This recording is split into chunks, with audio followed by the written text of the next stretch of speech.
long stream for a minute. No.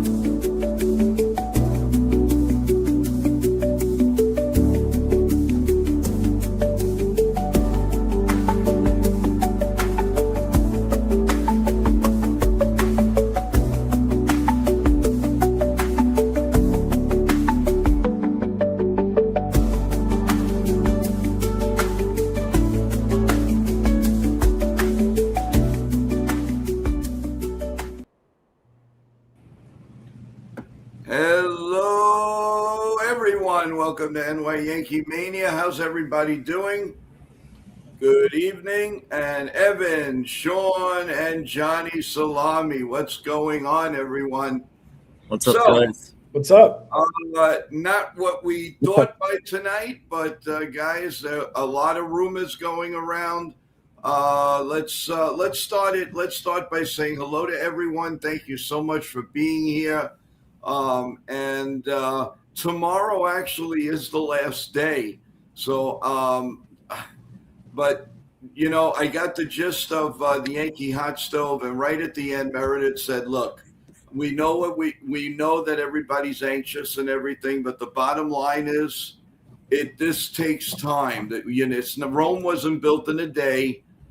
They have a strategy, and they're going to go for it. So." We got to give them time. Rather they do it tonight, they do it tomorrow. One way or the other, this team is going to take shape. So I'm very optimistic, and I still think good things are happening. Evan, what do you think? Yeah. Okay. So I know people might be a little bit upset. People are worried, anxious, and he's gone. Okay. So, but we'll see what happens, guys. I'm not here to try to tell anybody that the Yankees will make a move, won't make a move. Not saying that you should be excited, nervous, but just stay patient. That's all I'm going to say. Just please stay patient and let the Yankees do their job. I think tonight, Jack Curry on the Yes Network on the Hot Stove Show, he said that the Yankees are quote unquote strategizing, and that the rest of the league is doing that as well, because we haven't seen Schwarber, or we've seen Schwarber and Diaz sign, but we haven't seen guys like Bellinger or Tucker or Imai or Okamoto sign yet. So we kind of just have to let the market play out as it is. And as well, you know, based on these moves, it's kind of like a cause and effect, because if you do re-sign Bellinger, are you going to trade Spencer Jones and Jason Dominguez? I know they mentioned that a little bit tonight on the show as well, that those guys do become more expendable if you re-sign Bellinger or if you sign a guy like Kyle Tucker. So we'll see what happens. Teams are just waiting around, seeing what the market is. It's going to be a bidding war, I think, sometimes. There's been some people on Twitter saying that Bellinger will come down to either the Yankees or the Mets, and I agree with that. I think it will come down to the Yankees or the Mets. Hopefully, the fact that Cody Bellinger's father was a Yankee will direct him more towards the Yankee side, but I think it's going to come down to the money, like what we saw today with Edwin Diaz and the Mets and the Dodgers. But we'll see what happens, guys. Stay patient. News will break. I think they're just working on something, and I'm not saying it's anything big, but I think they are working on something. So we'll see. Yeah, before we go on to Sean and Johnny, what I did get out of them, what I got out of everything, guys, is this. Like Meredith said, and Jack Curry, the strategy is going on. You don't want to rush this. You want it done right. Nobody else is signing. Do you want it to be like you lose a guy like, Edwin Diaz? You lose a guy like Devin Williams, but they didn't have a program out to sign Devin Williams, so we shouldn't be too upset about that. If a Bellinger got signed already, if an Imai got signed already, then we have a reason to be upset. There's no reason to be upset right now, people, because nobody's signing them. And while that's going on, they are strategizing the best trades they can. Now, it's not all lost, so please you got to have patience. I know we all want to see the Christmas presents. Well, you know what? It's 15 days away from Christmas Day. So let's do it that way. We all got to wait for our presents. Well, we're going to have to wait for the Yankees to make a move. It's not impossible. And maybe this way, the way they were talking, like a Matt Daly and Tim Naring, they are waiting. They are waiting to strike, guys. Let's do it right. Why rush when nobody's close? Listen, Scott Boras is not going to lie to the Yankees. He's not that. They have a good relationship. And with everybody, and he's holding all the keys that we need. So the bottom line is, have a little patience. We are going to strategize this the right way, and then move forward. And if you take that mentality, I know it's hard, guys. Believe me, nobody wants them to make moves than me. But I understand where they're coming from. They're, like I said, yeah, they want to sell tickets. They want to do the season tickets and all. You still got time. It's not January yet. It's only the 9th of December, the 10th of December. That's all it is. So you want Bellinger? He's available. You want Imai? He's available. You want the Donovan? He's still on the Cardinals. So everybody, you want Rosario? He's still available. Everybody the Yankees want are still available. Keep that in mind before you drive yourself crazy. Sorry about that. I just want to make it known. Take it easy. Take it easy. And thank you for saying that. Look at what the Mets are going through. You don't want that. Now they got to fill. I mean, they're going with Devin Williams. They just lost Diaz. They were hoping for a powerhouse over there. They're not going to have that now. Anybody they sign, maybe Suarez. But, the bottom line is I'd rather be on the Yankee side right now than what the Mets have to do. And the thing is, everybody in the chat, like I said, chill out, because it's going to happen. If it's not going to happen, then you have a right to get upset. If Bellinger signs, if Tucker signs, if Donovan goes somewhere else, if Rosario goes somewhere else, all the Yankee targets, if they get taken, then we all have a right to say, what the hell is going on? But right now, we don't have that. We shouldn't have that. And the last time I checked, don't you open up your presents on Christmas Day or Christmas Eve or Hanukkah gifts on those days? Well, have a little patience. That's all we're asking. Take it away, either Sean or Johnny Chat. Go ahead. Thank you, Joe, for saying that, by the way. That was good. Yeah. You guys both make two great points. And I can't fault anyone in the chat for panicking or being anxious or annoyed. It just shows that you care for the team. You want the best for this team. But at the end of the day, the offseason goes all the way up until February before, pitchers and catchers report. So we have plenty of time to do stuff. Obviously, you want to do it sooner. The sooner, the better. And, while the talent's still out there, let's not panic yet. And I'm somebody who would panic because I care for the team. I want the best for the team. But I'm calm. I'm as cool as a cucumber right now. I'm not worried about it. Now, this time tomorrow, if there still hasn't been anything, yeah, it could be a little bit of concern. But like I mentioned in previous streams, let's reassess what's going on with the team on January 1st. If nothing happened by January 1st, we could have a little bit of a panic because something should happen by then. But as of right now, I'm not worried about it. Things are happening. Yeah, we didn't sign anybody yet. But listen, the two big names that signed, we weren't going for anyway. We weren't going to go for a Kyle Schwarber. We weren't going to go for Edwin Diaz. We weren't in the mix for those guys. So it is what it is. Like Joe said, if these names are starting going that we've been on the list for and they're not here, then I start to be a little bit of worried. But we got some time. But yeah, nothing to panic about. Yeah. Evan, you want to read this comment or show somebody? Go ahead. Okay.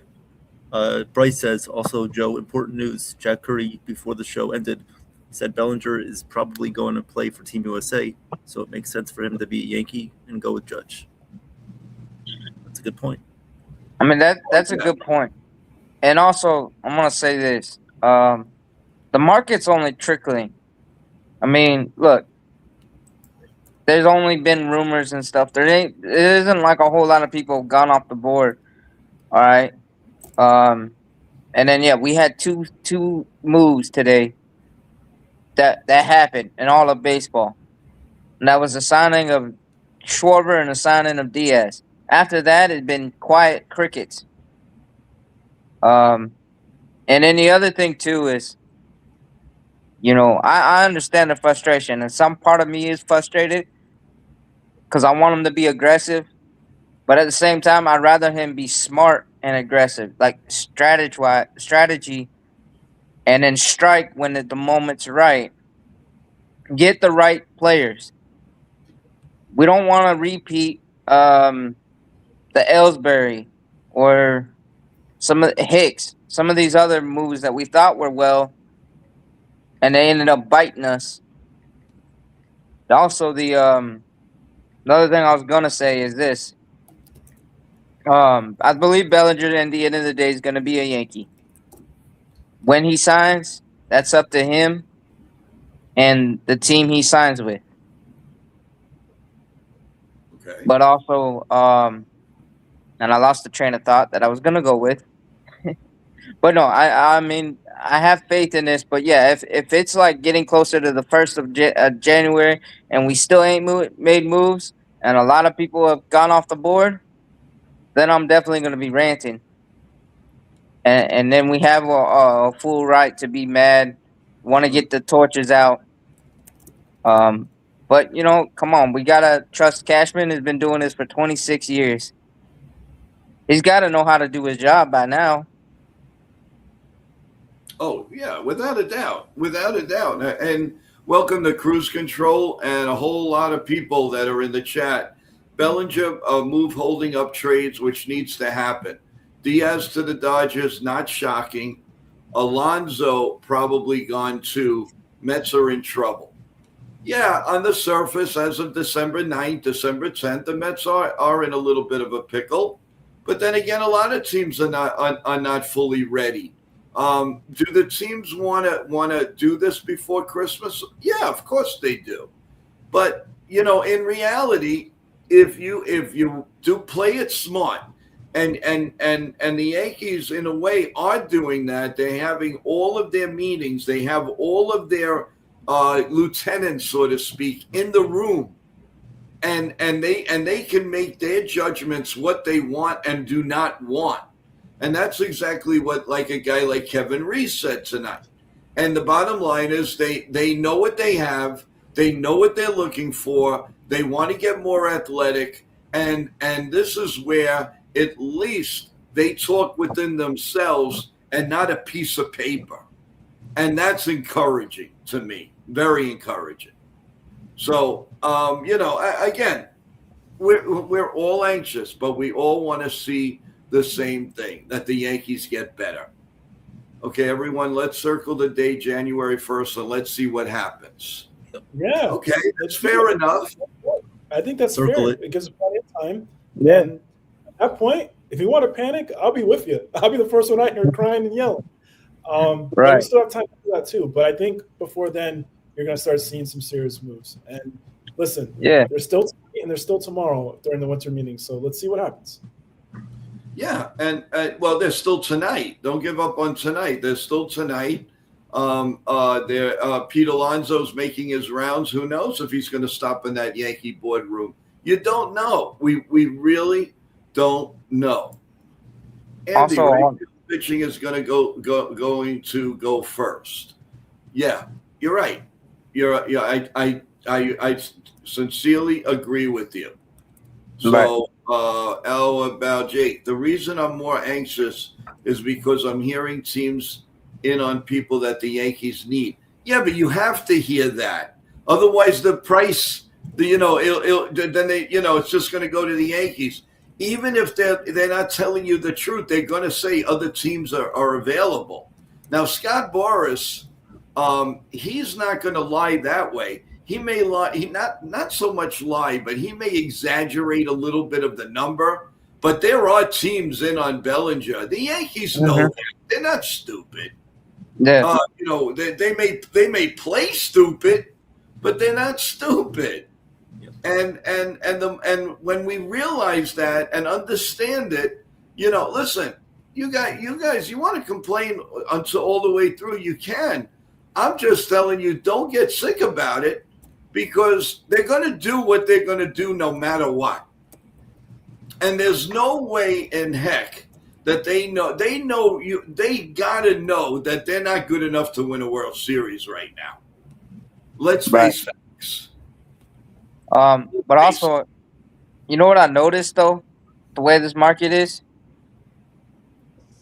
I don't think that there's gonna be any player that's gonna be signed for more than 5 years. Yeah, I agree with you. Because with them going into the lockout next year, most likely, and having to renegotiate a CBA, teams are not gonna sign somebody to 10, 6, 7, 8, whatever, up to an amount of years contract. So, all this. Oh, Tucker wanted 10 years and Bellinger wanted 7. I mean, Schwarber only got 5 from the Phillies. Mm-hmm. No, I agree. Listen, again, we just have to. We have to. They got to get motivated, and nobody's saying that nothing's going. Again, we could go off the air tonight and then come right back on and say, "Oh my God, the Yankees did this." We'll see. We will definitely see. Jacob Petruzzi, Joe, you popping wine if we get Bello? No, I'm popping wine when we see the full, and it's not going to be wine. It's going to be seltzer water with a twist. But I don't care who it is. I will be happy once I know the starting 8 and our opening day pitching, and we're nowhere near that. We're over 100 days from opening day. Remember that, guys. Over 110 days from opening day. Does it matter if we get Bellinger tonight, or we get Bellinger tomorrow, or we get Tucker the next day, or we get Donovan by Friday? It doesn't matter, folks. It doesn't. I know we all want it. I understand. I want it as much as anyone. Let's down on it. Ooh, Yeah, get down on it. Ooh, get down on it. Come on. We need to stay loose here. We need to stay loose. We need to stay loose and be positive. Let's go. Right. I can I add one thing where I am, an area I am concerned in? With Diaz not resigning from the Mets. Exactly. With Sorry, John. Diaz, no, it's all good, man.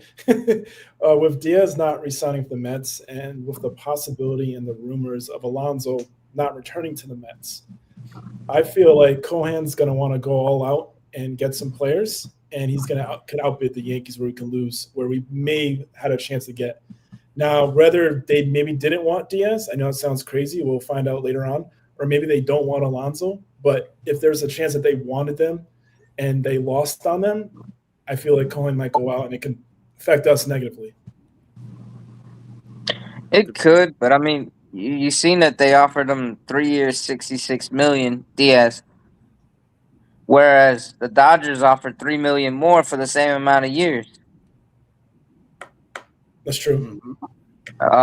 Diaz, he just wanted the Dodgers. He didn't care about the Mets anymore, to be honest. I think, that was kind of already. That ship was already kind of sailing. That relationship was sour. And now rumors came out right after the Diaz thing that Soto could trigger an opt-out after 26 after next season. Mm-hmm. If the team at some point doesn't have a certain amount of percentage of Dominican players or something like that. 33%. Can I add something to that? Is that actually true? Yeah, is that true? Because No, when I saw that, I was like, in is it his just getting contract. real? They're saying that's in his contract. Well, That's so if they add $4 million to his contract, he can't opt out in both years, 2026 or 29, or No. That $4 million void out would only for 29. Okay. If he opts out after 26, because of that whole clause, Yeah. the Mets can't do nothing. He's free agent at that point. Okay, that's crazy. Doesn't it matter? Who does it matter who you are as a player? Does it matter like what your talent is, what you could bring to the table? Like he should have his in his contract is keep the team talented. It doesn't matter who you are. I just want the best talent on the team. Right. If that makes Right.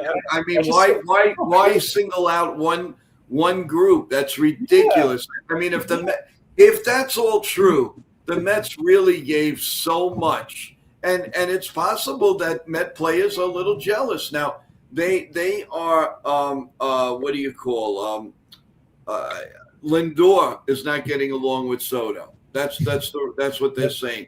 He's also has a problem with Jeff McNeil. So I don't know, but I would hate to think that the Mets have to oblige by a certain amount of people. That makes no sense. If you're a great player, that's what counts. I don't care what color, what race you are. Well, I welcome everybody to my team. I don't care who you are. If you can play baseball and you can be a good soldier, then that's all right with me. But I'll be damned if I'm going to have a player tell me that, oh, I'm going to sign if you get blah, blah, blah. You've done enough. You wanted the sweet, you got the sweet. You wanted this, you got that. You want this, you got that. Oh, what is this? You want to pay my bills? All right, pay my bills then. And I'll do it for you. Is that what you want? Is that what it's going to come down to? That an owner's going to just give the checkbook to the player and say, okay, I'll give you everything you want, but you're going to pay my bills. And it's going to come out of your salary. I want to see how the player likes that. I want to see how the player likes that. I don't think anybody would like that. Your boss paying you money, giving you what you want, but you got to pay for the boss's bill. Yeah, no. Hey. There he is, the chef of the future, not of yesterday, not of today, not of tomorrow, not of Christmas Day, not of New Year's Day, but of, I don't know why. Ladies and gentlemen, allow me to introduce myself and reintroduce myself before I do. These are my beautiful co-hosts. You guys are beautiful in the chat. We are the savages of NY Yankee Mania. You guys are the savages of NY Yankee Mania community. It makes it perfect. Yes, I did have a 20-hour day, but I'm still here. I'm up and running. So let's do this. I do have a question. Which came first, the chicken or the egg? Well, I ordered both from Amazon, and I will tell you the answer in a few days. So let's do this. Let's go. Shout out. out. What's up? Is it rotisserie? Is the chicken rotisserie style? Oh, I don't know. Well, who cares as long as we can eat it? Right. Woo! What's up, guys? Raw. And but thank you for coming on with your busy schedule. Thank you very much for coming on. Thank you. You are the man. So, Nick, are you up to date with everything that's been going on? What are your thoughts? Well, to be honest, yes, Yankees didn't do anything. I was pretty much out of the loop for the majority of the day. That's why I just found out that Edwin Diaz with the Dodgers and Schwarber re-signed with the Phillies. So that was a surprise. I found out 5 hours later than everyone on the spot. So that's great. Yeah, who knew? 3 years and $3 million apart from a team that you used to be with was enough to go to another team. So, oh well, not our problem. Well, but yeah, which kind of tells you that might be a culture problem over in Mets land with Cohen. Cohen has all the money, and with that, whatever he's wanting to build, that casino, he's going to pump more money, but money don't solve everything if you don't got the right culture in your team. Absolutely. The work environment. So some people, that's way more important than how many buckaroos you get. Yeah. Yeah, and you know what? It's getting very, just like it was with George Steinbrenner, it's getting very tiresome of everybody saying, oh, they got the money, they can do anything they want and everything. Listen, bottom line is, he's not, I mean, aside from Juan Soto and a few things here and there, he's not exactly buying up the whole world. Go on the Dodgers. The Dodgers in 2 years, spent $144 million on relief pitching. Oh yeah, Sick. but everyone's on layaway. That's the layaway Dodgers. Yeah, but regardless, no, regardless. Well, not all those guys have a backlog. Tanner Scott didn't really get too much of a backlog, and Edwin Diaz, we don't know. I don't know. I have no. All I know is they spend like drunken sailors. Yep. Not so much Cohen. Cohen did it. He was not going to be denied, as we all know. We're not going to get into that on Soto, but he hasn't gone crazy with anything else, and he basically has $15 trillion in the bank, billions. Yeah, he's a lot of money. I mean, you couldn't even count it in one lifetime. Not one lifetime. So I mean, come on, enough already. Everybody's complaining. Oh, he's got all the money, but he's not spending. He's doing okay. He's got more holes than Swiss cheese. He's got more holes than the Yankees have. I mean, it's beyond. It really is. I was going to say he has more holes in my socks at the end of the day. All right. I like that. I want to say hello to Corky. How you Corky, doing, my dude. Bryce? What's up, brother? Road. T-Road, my brother. What's up? Let's see. Well, there's a lot. Benji's here. Who else is here? Oh my God, everybody's here. Wendy's here. Michael. You name it. Charles is here. Andy's here. Victor. Victor's here. Michael is here. Real star. You? How's everybody Real doing tonight?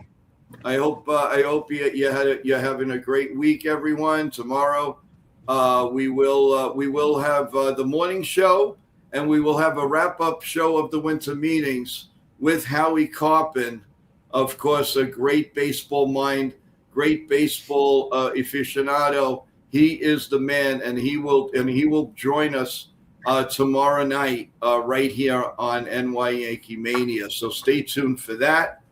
And guys, like I said, this has been an amazing run. Regardless if the Yankees have been quiet or not, we've been lucky enough to bring all of this commotion, all of this brightness to everyone.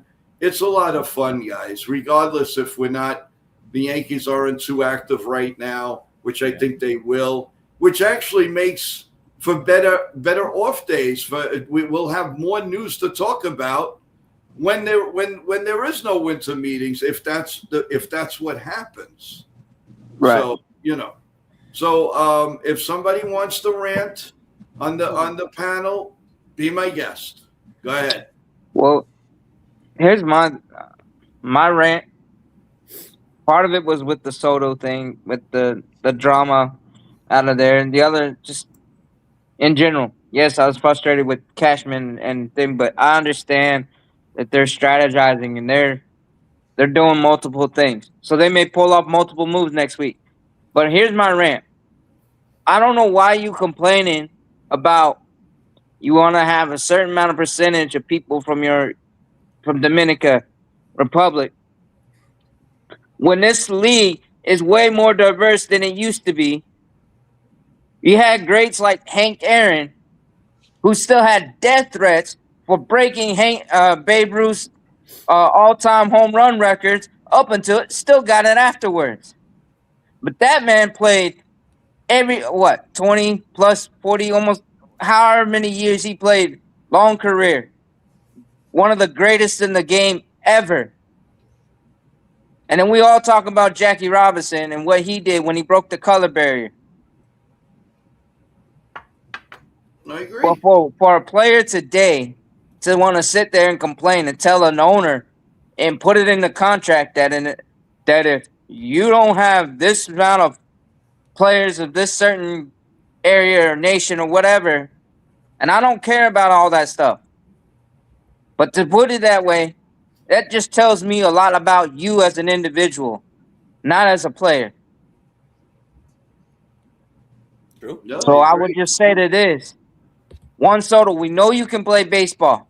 Well, why can't you just man up, keep your head down, and just get to work and execute, and help your team, your manager and whoever, build a better team in the Queens? You ain't won a World Series since 1986.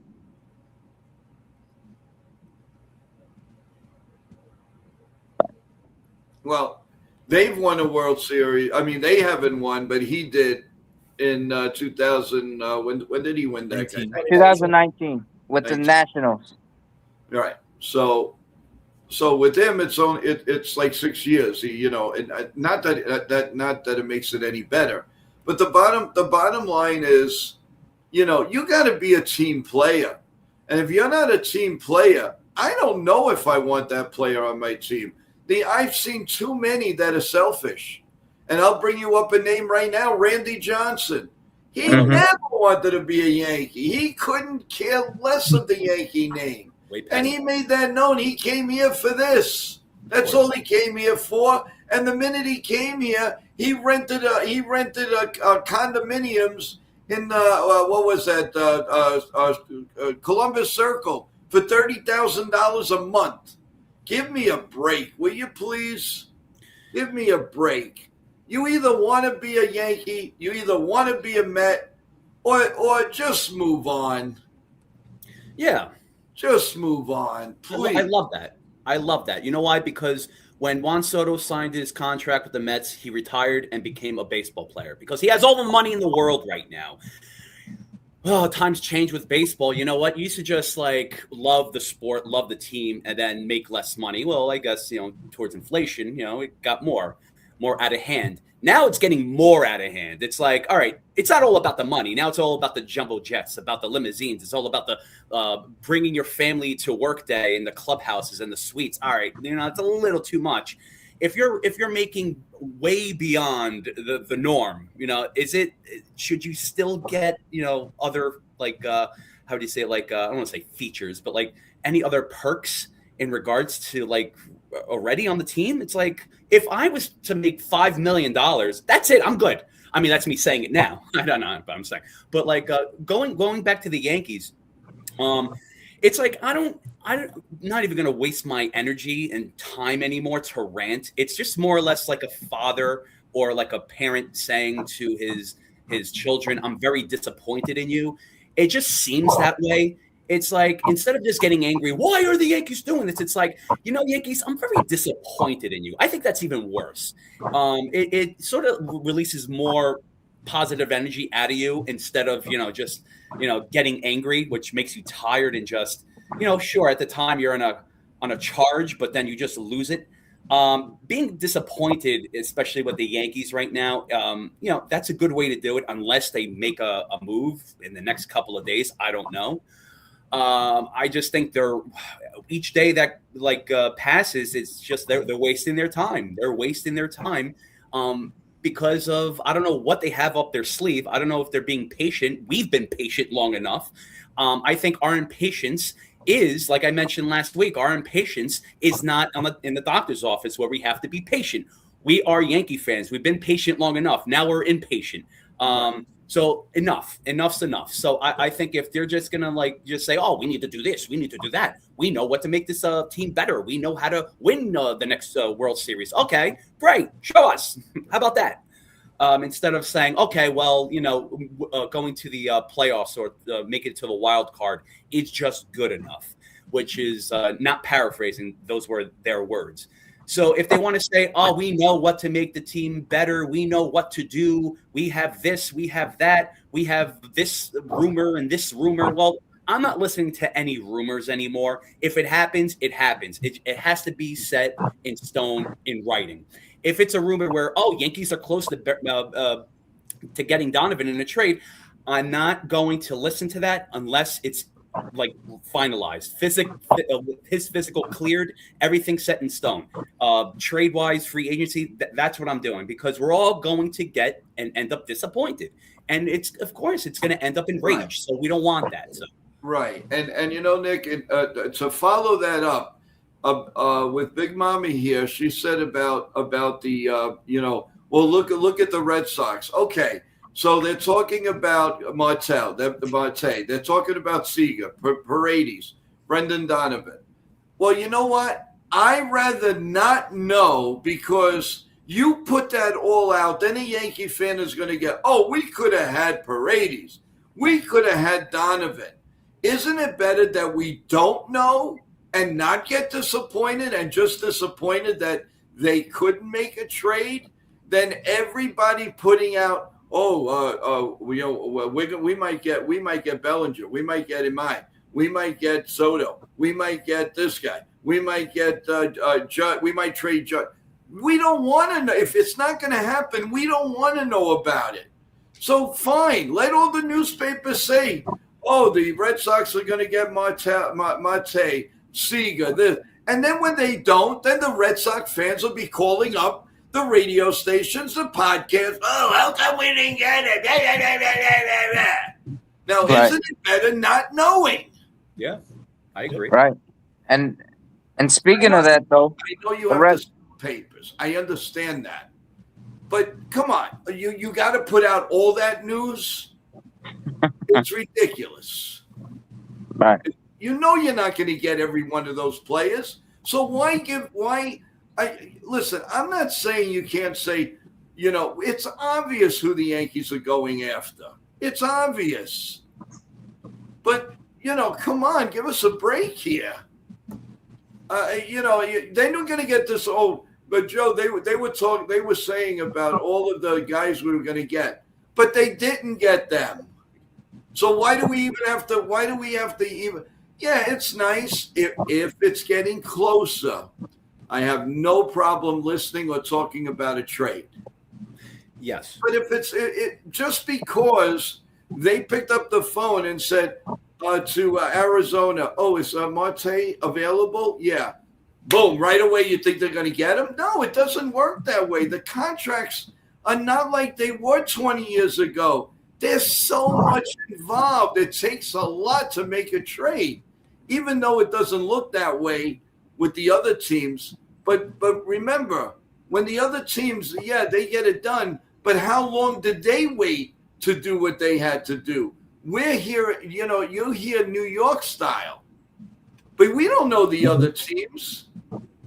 You say, oh, they make a trade, boom, it happens. Well, you know what? Maybe it was already done, and they had to do all their homework and all the physicals and everything, and they just do things a little differently. Mm-hmm. But it's the same thing. That's just the point I want to get out, so that everybody understands you can't drive yourself crazy. You just can't. I know. Right. Let's see, Jake. There were other podcasts that got my hopes up about Donovan. They made it seem like it was almost done. Well, that's why I don't like to do it. I know. Yeah. Why? I might say, look, I'll say something they're working on. I will not tell you, even if I knew, which 9 times out of 10 I don't. But even if I knew who the player was, unless it's basically done, I am not going to. I don't want the reputation of somebody saying, "Oh, Joe on NY Mania, he said they were getting this guy. They said they were getting this. They were going to sign this guy." I'm not going to do that. That's why we say, Joe, what did you hear? What did you hear? I heard that they're working on things, maybe something close, but I will never say, oh, they're about to get Lou Gehrig. It won't happen. Well, that won't happen. But I'm just saying, this show is not going to have a reputation of saying they're close, they're close, they're close. Nobody knows, guys. When are people going to understand? Who's ever in the Yankee boardroom, they know. And they're sworn not to leak it out. They might say bits and pieces because they got to sell newspapers and everything and do their radio stuff. But when you're fast to leak something that you don't know, it's not a good practice. It's not. Nope. So that's my rant of the day. Who's next? How about Evan? Let's hear from Evan. Let's go. Let's go. Oh, That's Good to see you, Evan. yeah, good to see you guys. Some great points, and when I see these names, on social media, it's kind of like, yeah, one team is interested, another team is interested. I mean, we could collect so much interest that we could be billionaires by now, or we could be in debt, either one. Hey. So, either which way you go about it, it doesn't really make a difference to me. It's just another rumor, just another thing that could happen, not happen. You never really know. But I'm not gonna rant and scream and rave until it gets to that time that we should. Mhm. And if they don't improve the team, then they deserve to hear it from us, and they don't deserve to have people come see them in March, late March, when the season starts. That's really it. Yeah, no, and agreeing. We agree. We totally agree on that. So Johnny, I know, again, like I said, you were pumped, and I think you're still pumped because you start being in the circle. You start seeing things differently, and it's not that it's just hey, I heard the Yankees are going to get Donovan, blah blah blah. No, you're working at it. You're trying to find out what's real and what's not. That's the beauty of having a podcast, or being on radio, being on TV, and you want to sell newspapers. You want it out. You want to be the first. I love being the first to break news, but it's got to be factual. I mean, this morning, the minute we heard that Edwin Diaz signed, what did I do? I try to get on there really quick and do a short to let everybody know. Sometimes I make it, sometimes I don't, but at least it's fact. It's a fact. We're not speculating. I know. I mean, listen, we can come on here every day and say, Yankees going to make a trade tonight. Subscribe to my channel so you'll know. Oh, no. No, you can't do that. You have to have facts. Who would do that? I have no idea. Well, a lot of people. Right, but I mean, I'm just saying. No, I know. I've been through the wars with that, and I've seen it before. So I'm just saying, if you have a fact, great. But this name, NY Mania, is not going to go. If I heard that it went on another stream that said, but Joe said they were getting, if that is an outright lie, because that is, unless it's factual. We could talk about a rumor, but you'll never hear from any one of us, this is definitely going to happen. You know where you're going to hear definite? When I call a home run. When I call a home run, it's going to happen. And Evan could be attest to that. Yep. For sure. I see Nitin from Media, from Anon Media. Are you ready, Nitin? He's got his yogi shirt on and all ready to go. Are you ready? I want to see a shirt. Well, I'd like to bring him up, but he's not giving me the thumbs up yet, so we got to give it another couple of seconds. Right. And let's see. And there's a difference between saying I want the Yankees to get someone, or I have a gut feeling or something like that, and then actually saying, "Oh yeah, the Yankees are gonna go get Donovan." Yeah, I mean, listen, I'm not saying you can't say something. You can, but don't make it so obvious because you don't know. There is no way people know because the Yankees are a different breed. They don't let anything out of those four walls wherever they are. They don't. I know it won't happen, but my hope is Tatis. All right. Well, we'll see. We'll see how that goes. And cruise control. Bellinger, the only focus is annoying everyone holding up moves. We need to make trades going before the players get all Peralta and McGill last night. No traction. Yeah, you're right. You're right, man. Yeah. There's 1,000 rumors. But are they factual? Right. That's what bothers me. Yeah, and I mean, there's talk that there's traction in the Donovan and Romero thing, but nothing's finalized yet. So nobody really knows what's going on. And like Joe said, the Yankees front office is tighter than Fort Knox's security. That I like that. That's pretty cool. We still have to wait for a pending physical too. Like I mentioned, it's Right. like, yeah, sure, they can sign them, but there's more hurdles than that. For example, I know there's other players that like specific Greg Vaughn. He was traded to the Yankees, but then it fell through because he failed the physical. But Right. Obviously there weren't streamers, like there weren't any people on there be like, oh, Greg Vaughn's on the Yankees. It wasn't like that. It was just you found out by Yahoo or something or whatever. But no, it's like that happens. You have to wait until everything's a done deal. Like if let's just say look, Jeff Passan or Herman, like if like anyone else it starts breaking it down, they're trusted sources, but you just need to see the fine print. That's the only thing. It gets you excited. Don't get me wrong. It is exciting seeing a finalized deal or a trade, but unless it's final, like the final nail in the coffin, which is really a bad example I'm giving. But I think that should be it. So we have to wait and see, but waiting and seeing is no longer an option, right? Mm-hmm. Well, remember with A-Rod in 03. Yeah. Or 04. Yeah, 03 in the offseason. At one point, he was traded to the Red Sox, but the commissioner at the time, yes, Basili, yep, vetoed it at the end, at the last minute. And the next day, he was traded to the Yankees for Alfonso Soriano. And that cleared everything. Yes. Do you you obviously remember why they got A-Rod, right?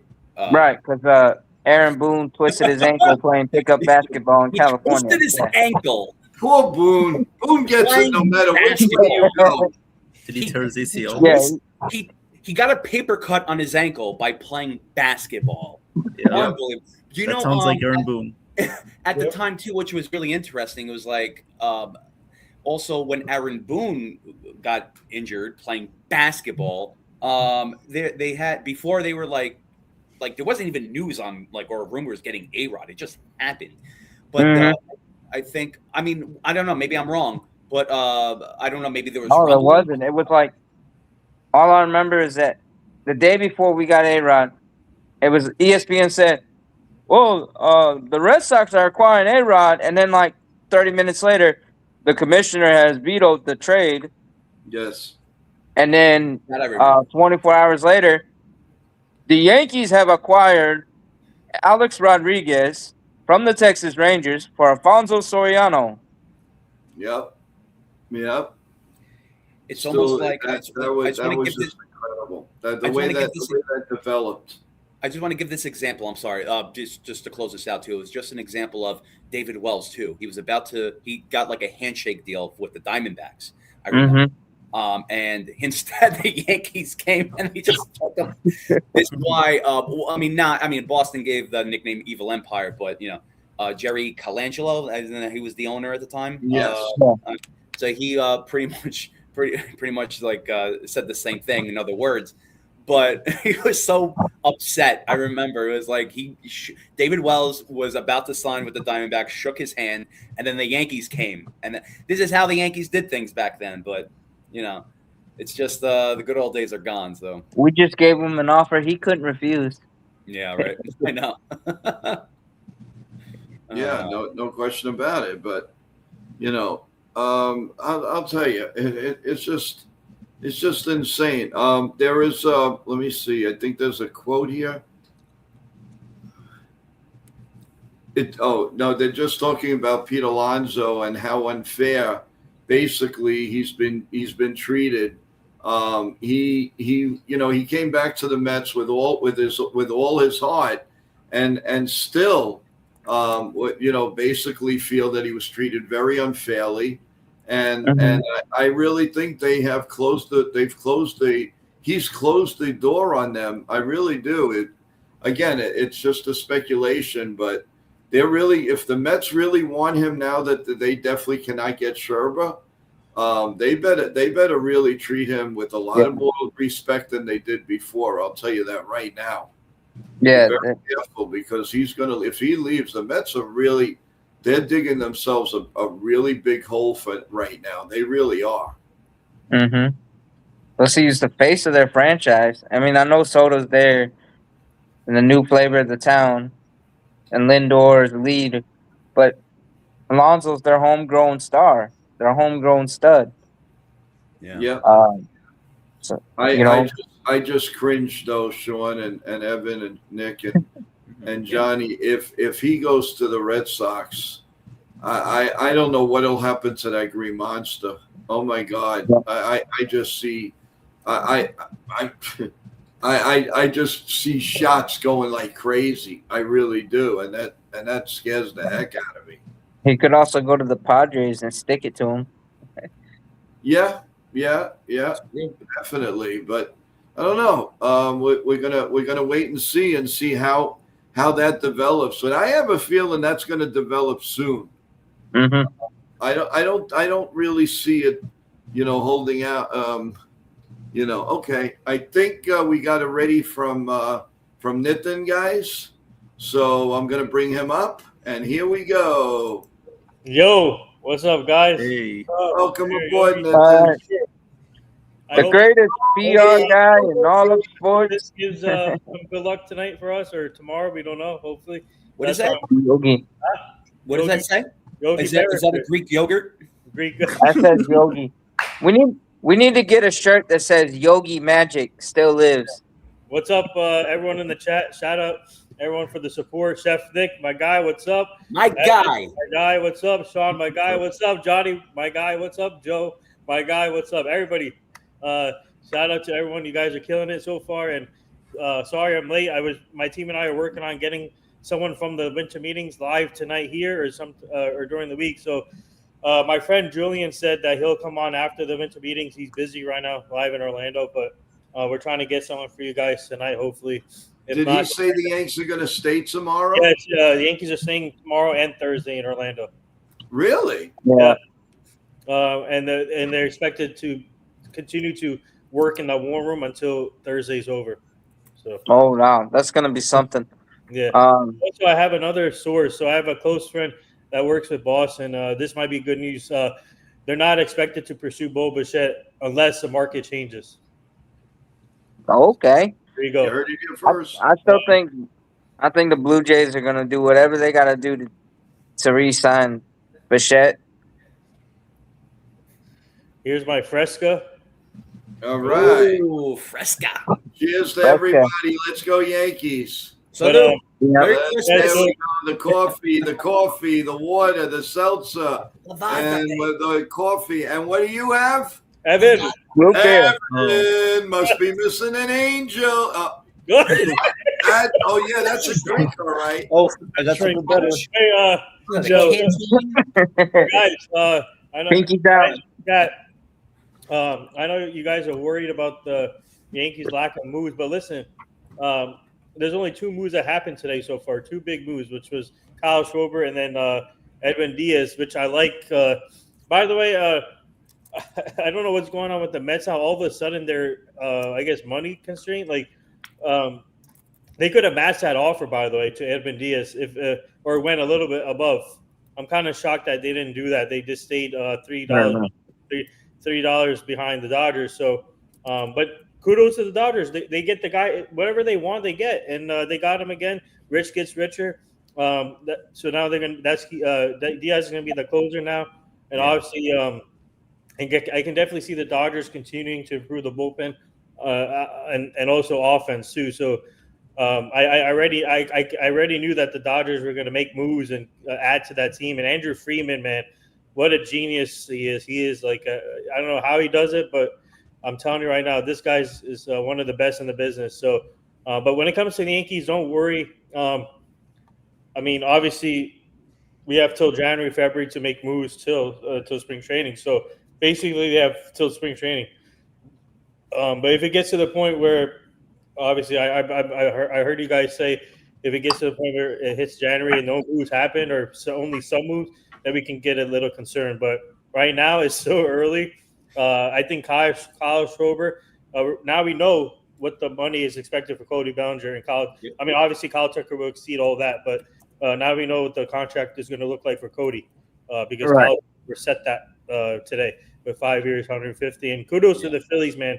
I think that's a match made in heaven. I'm happy that they he stayed with Philly. I think he brings the clubhouse together. Oh, we got breaking news. Yeah, I Right. just saw that right Breaking now. news from Bryce. Yeah. Oh, he's going back to Pittsburgh. Gregory Is that Soto. legit? Is that legit? Yeah. Hold on. It looks That like is- Jeff Passan tweet. Hold on, let Jeff me check. Passan said it. Yeah. Ooh. That is legit. Pirates and Gregory Soto. Yes. No. Jorge Castillo tweeted it, but Passan retweeted it. Okay. Yeah. So it's Okay. right. Oh, so it's Pirates and left-hander Gregory Soto in agreement 1 year. Did he pitch for the Pirates before? yeah. Yeah. Okay, Yeah. so he's back. Okay, he was. Okay. All But right. no, I mean, and then you remember the Red Sox and the Angels. They made a minor trade or Grissom. Vaughn Grissom. yeah. Grissom, who's a utility infielder. I don't know if he's like a fringe major leaguer. But so he goes to the Angels, and that opens 2 spots for on the 40 man for the Red Sox, and then it was just kind of confusing. And I mean, the Angels are well below the 40. They're like 34 people on their roster on the 40 man. So Thank you, Bryce, for that news. Obviously, Gregory Soto is underrated. In my opinion, he's an underrated reliever. I think going back to the National League will help him reduce that ERA. But kudos to the Pirates. I think they're a team that could make some noise here. Obviously, they missed out on Kyle Schrober. But I don't think they even made the offer for Kyle Schrober. All I saw was the Mets. No, sorry, not the Mets. It was you know who matched the offer? The Orioles matched the Orioles, And then it was The Reds. Reds. Right. the Reds, Well, the Orioles, the Mets, no, and the Phillies all offered. Kyle Schrober. Yeah, I don't think they the Mets- they all They- made offers. Okay. I'm just saying, but yeah, the Orioles were matched or above it. But I mean, Schwarber loves it in Philadelphia, and I don't know. they obviously love him. I was hoping he went back home though in Cincinnati. I think but I think he wants to win. I agree. He's 32 years old. 30 years old or 32 years old. So he wants to win a championship. And I think that deal it's a little too much in my opinion. But I think now short term, guys, I think it's a perfect fit for the Phillies and what they need. Yeah. Hey, Wendy. Welcome to the chat. Yeah. Yeah, but I mean, I think whatever Belly decides, that's when the market's really gonna open up. Yes. When Belly and Tamai, but when those guys kind of open up, then I think it's gonna like all hell's gonna break loose. Yeah. Excuse the pun. And it's just gonna open up because like I know somebody was saying earlier, like the whole market in the league is slow, and it's like, what, 4 or 5 moves have been made in the offseason so far? Yeah. Speaking of puns, what do you guys think of Scott Boris's poem today when it comes to puns during his press conference? I don't know if you guys heard or not. I didn't hear it. No. It's like a Jeopardy question. Yeah, Jeopardy. You have Yeah, to someone. find the clues. Yeah. It's like he mentioned every team. Yes. yeah. No, I know. Also, he made a pun about some players, some of his clients too. Right. Yeah. Oh, I didn't hear it. No. No, he's No. like going for his. I think I could find it and read it to you, Nick. It's on SNY videos. It should be, yeah. But I know that he was saying, and this is something. When people were asking him, and I think it was for Bellinger or whatever, he was making a comment. He listed the Yankees first, Yeah. and I don't know. Maybe you can read between the lines or something. But So apparently, this Edward Cabrera from the Marlins trade are intensifying. So it's starting to pick up with the trade for the Marlins, and the Orioles are the one who's interested in him. I thought he was off limits, though. I thought he was the only guy that was off limits. Marlins they're open to trading him now. Wow. Wait, Yeah. are you saying it's intensifying with the Yankees or just teams? Orioles. It just Orioles. intensifying with the Orioles and other teams, multiple teams. They didn't mention Right. the Yankees. All He would be the a good headline fit. team is the Orioles. Yeah. I think the Yankees are still pursuing aggressively the Donovan deal, which may still happen, but no one's really going to know what's really going on between the negotiations until whatever happens. Yeah, Bryce. I think the one concern with Mackenzie Gore is he's been up and down throughout his career, and obviously he was regarded one of the top prospects with the Nationals. But ever since he was in the majors, I don't know what's going on with this. I think he has to fix some issues, but maybe maybe Matt Blake can fix him. You never know. Matt Blake's a genius at fixing anybody. So maybe if you bring maybe the Yankees think if you bring in Gore, maybe Matt Blake can fix him. So you never know. Yeah. We turned Clay Holmes into an all-star. It's true. And now he's a no-star. Oh, no, just kidding. Nah. But Yes. Now he's a no-star. He's not with the Yankees. Yeah. Guys, I just want to give a fast programming note. There's been a little change, but everything is good. For the weekend for wrestling, so Friday night, TJ on his channel is going to do Total Turnbuckle Talk alone by himself for Friday night, the 10 o'clock show. So everybody go to Total Turnbuckle Talk at 10 o'clock. And he'll do the rundown of SmackDown and any late news. Then Saturday, right here, we will have the play-by-play of Saturday night's main event, the last match of John Cena. That will be play-by-play right here with myself and a couple of potential star guests that we're going to have the commentating with us. So stay tuned, everyone. So Friday night, it's go to Total Turnbuckle Talk, and I will put that in a short for everyone. And then Saturday, 8 p.m., we are going to do live play-by-play of Saturday night's main event and John Cena's last match ever. And it's going to be emotional to a lot of people. I can't wait for that one.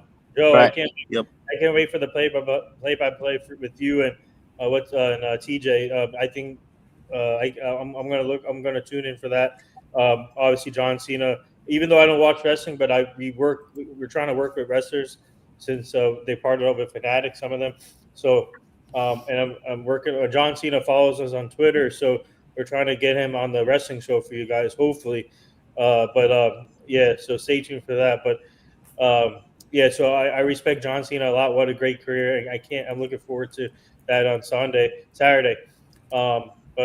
Bryce, we were having so much fun in the morning. Bryce brought up saying that I wasn't here when you called Joey Bozo for not mentioning you earlier. I was dying laughing in my class. That was so funny. What you laughing at? That came out of nowhere too. It was like you Bozo. You just got It was a hell of a morning, man. It was funny.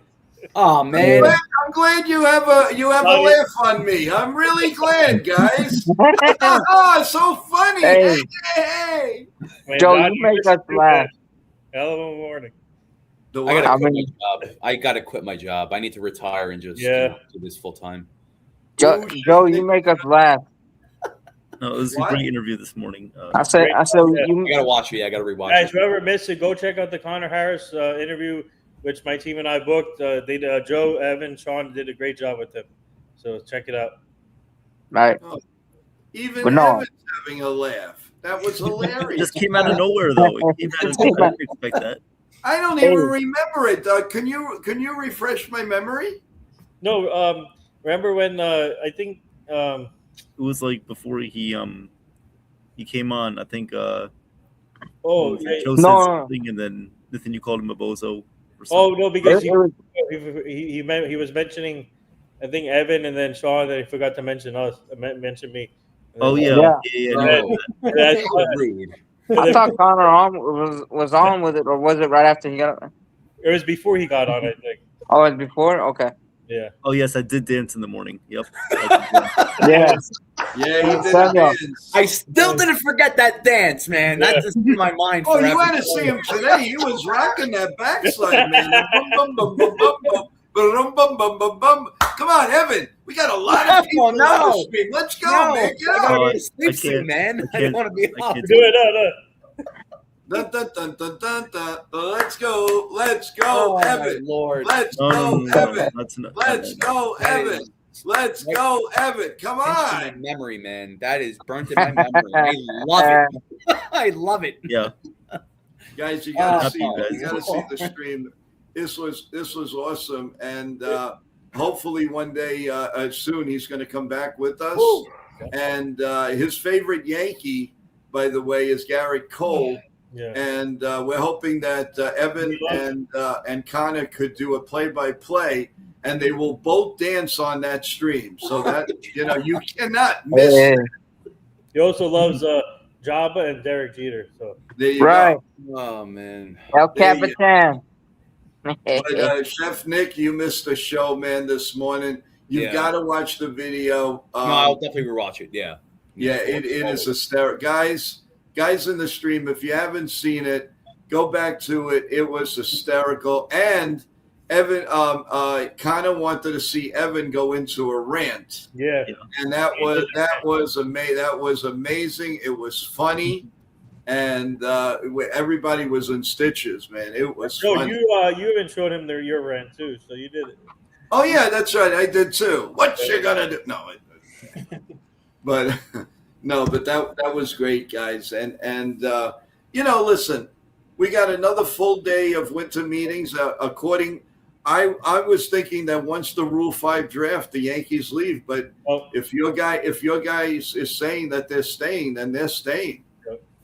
Hopefully, the other teams stay too. And Meredith is over there in Orlando. Uh-huh. Well, they're not doing. See, that's the thing. I was a little confused. They're not doing a wrap-up Yes show tomorrow. They're coming back on Monday. That's why I got a little concerned that I thought it was over. They should stay they should stay till Thursday. Right. I don't know why would they leave now? I mean, leave after tomorrow. But I'm surprised they don't have a wrap-up show tomorrow, which is better for us because everybody will come in and be with Howie Carpenter and us and talk about everything that's going on. So that, that remember, guys, Howie Carpenter's been in the business for over 50 years, and he's written a lot of books, Yankees and all kinds of baseball. He is an official scorer. He does a lot, and we absolutely respect and love the stuff that he does, the knowledge he's going to bring on. He's been to winter meetings. He's been all over the place. So you guys are really going to enjoy it. If you missed his last show here, again, you can watch the video there or just see him live tomorrow with us. I believe it's 7 p.m. tomorrow right here on NY Yankee Mania. We got another full day action pack. The Yankees make a move later on, guys. I'll come back. And if anybody in the panel wants to come back, that's great. But you will never be left out. We will always be on top of everything. All right, let's see. It's over, says Rosenthal. Orioles, Marlins discussing Cabrera while Yankees doing nothing. Can you it's over. And I love you. But can you honestly say and know that the Yankees are doing nothing? Just because they did not make a move does not mean that they're sitting on their toes and eating pizza. It's not happening.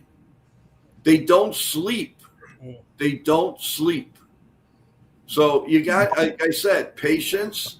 They could be working. They could be working on 5 deals for all we know. They're still working. No, hey guys, in the chat, every team is still working. Wherever in their war rooms or something, wherever they're at, they're still working. Cashman's on the all GMs are still on the phones working till late night. They don't stop. They just keep. It's only 9:13 in the night. They don't stop working. So obviously, any deals can happen still tonight or tomorrow. See, now we mentioned Donovan, but we never said that a trade was intimate.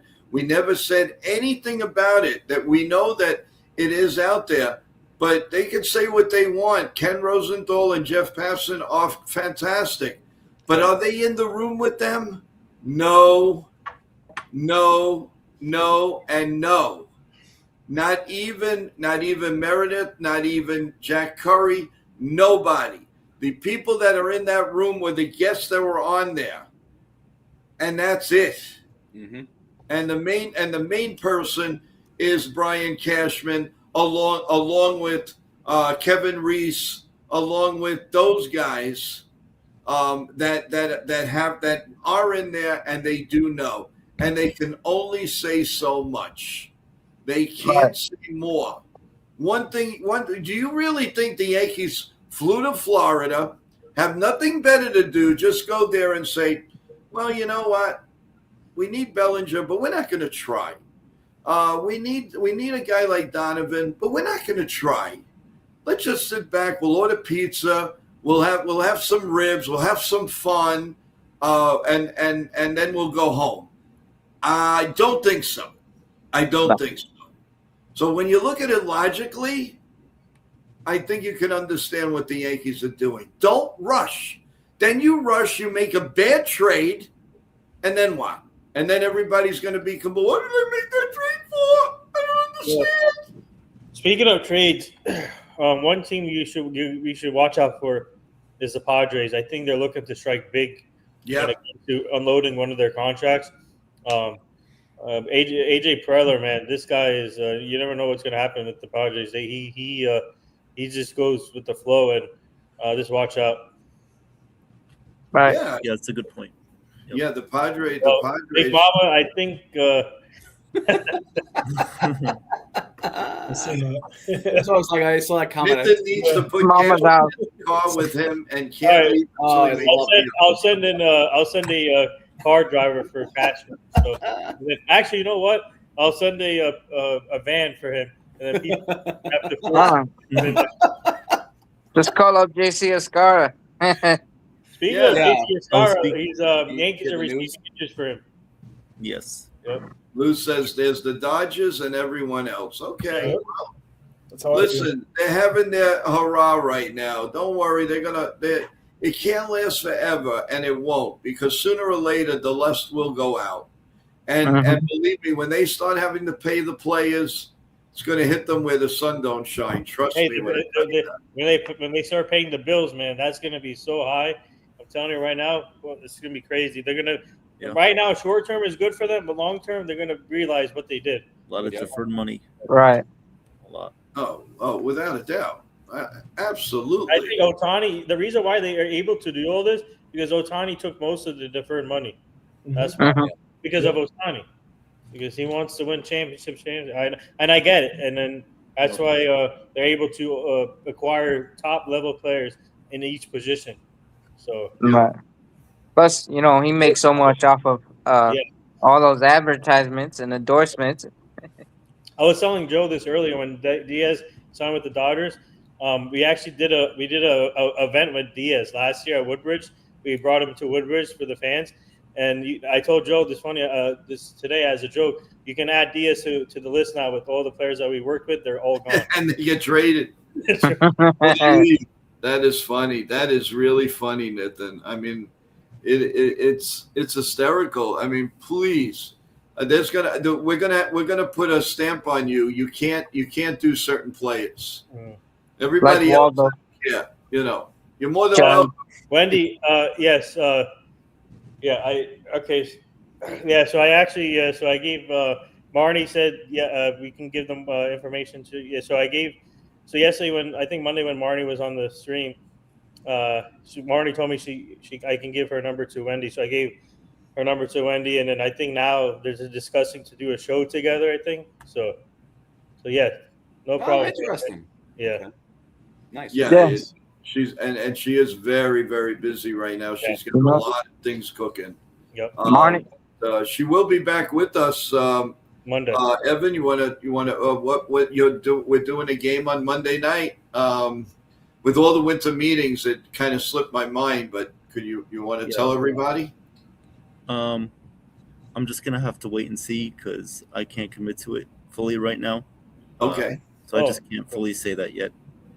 Okay. Well, I think it was the Dolphins and what game? Is it Steelers? Yeah, Dolphins. Oh, Steelers okay. Monday night, Yeah. Cold Okay. weather, or Should know is by it in later. Pittsburgh or Miami? Pittsburgh. Pittsburgh. Oh, you know who's gonna win that game? Probably Pittsburgh. Yankees. Yeah.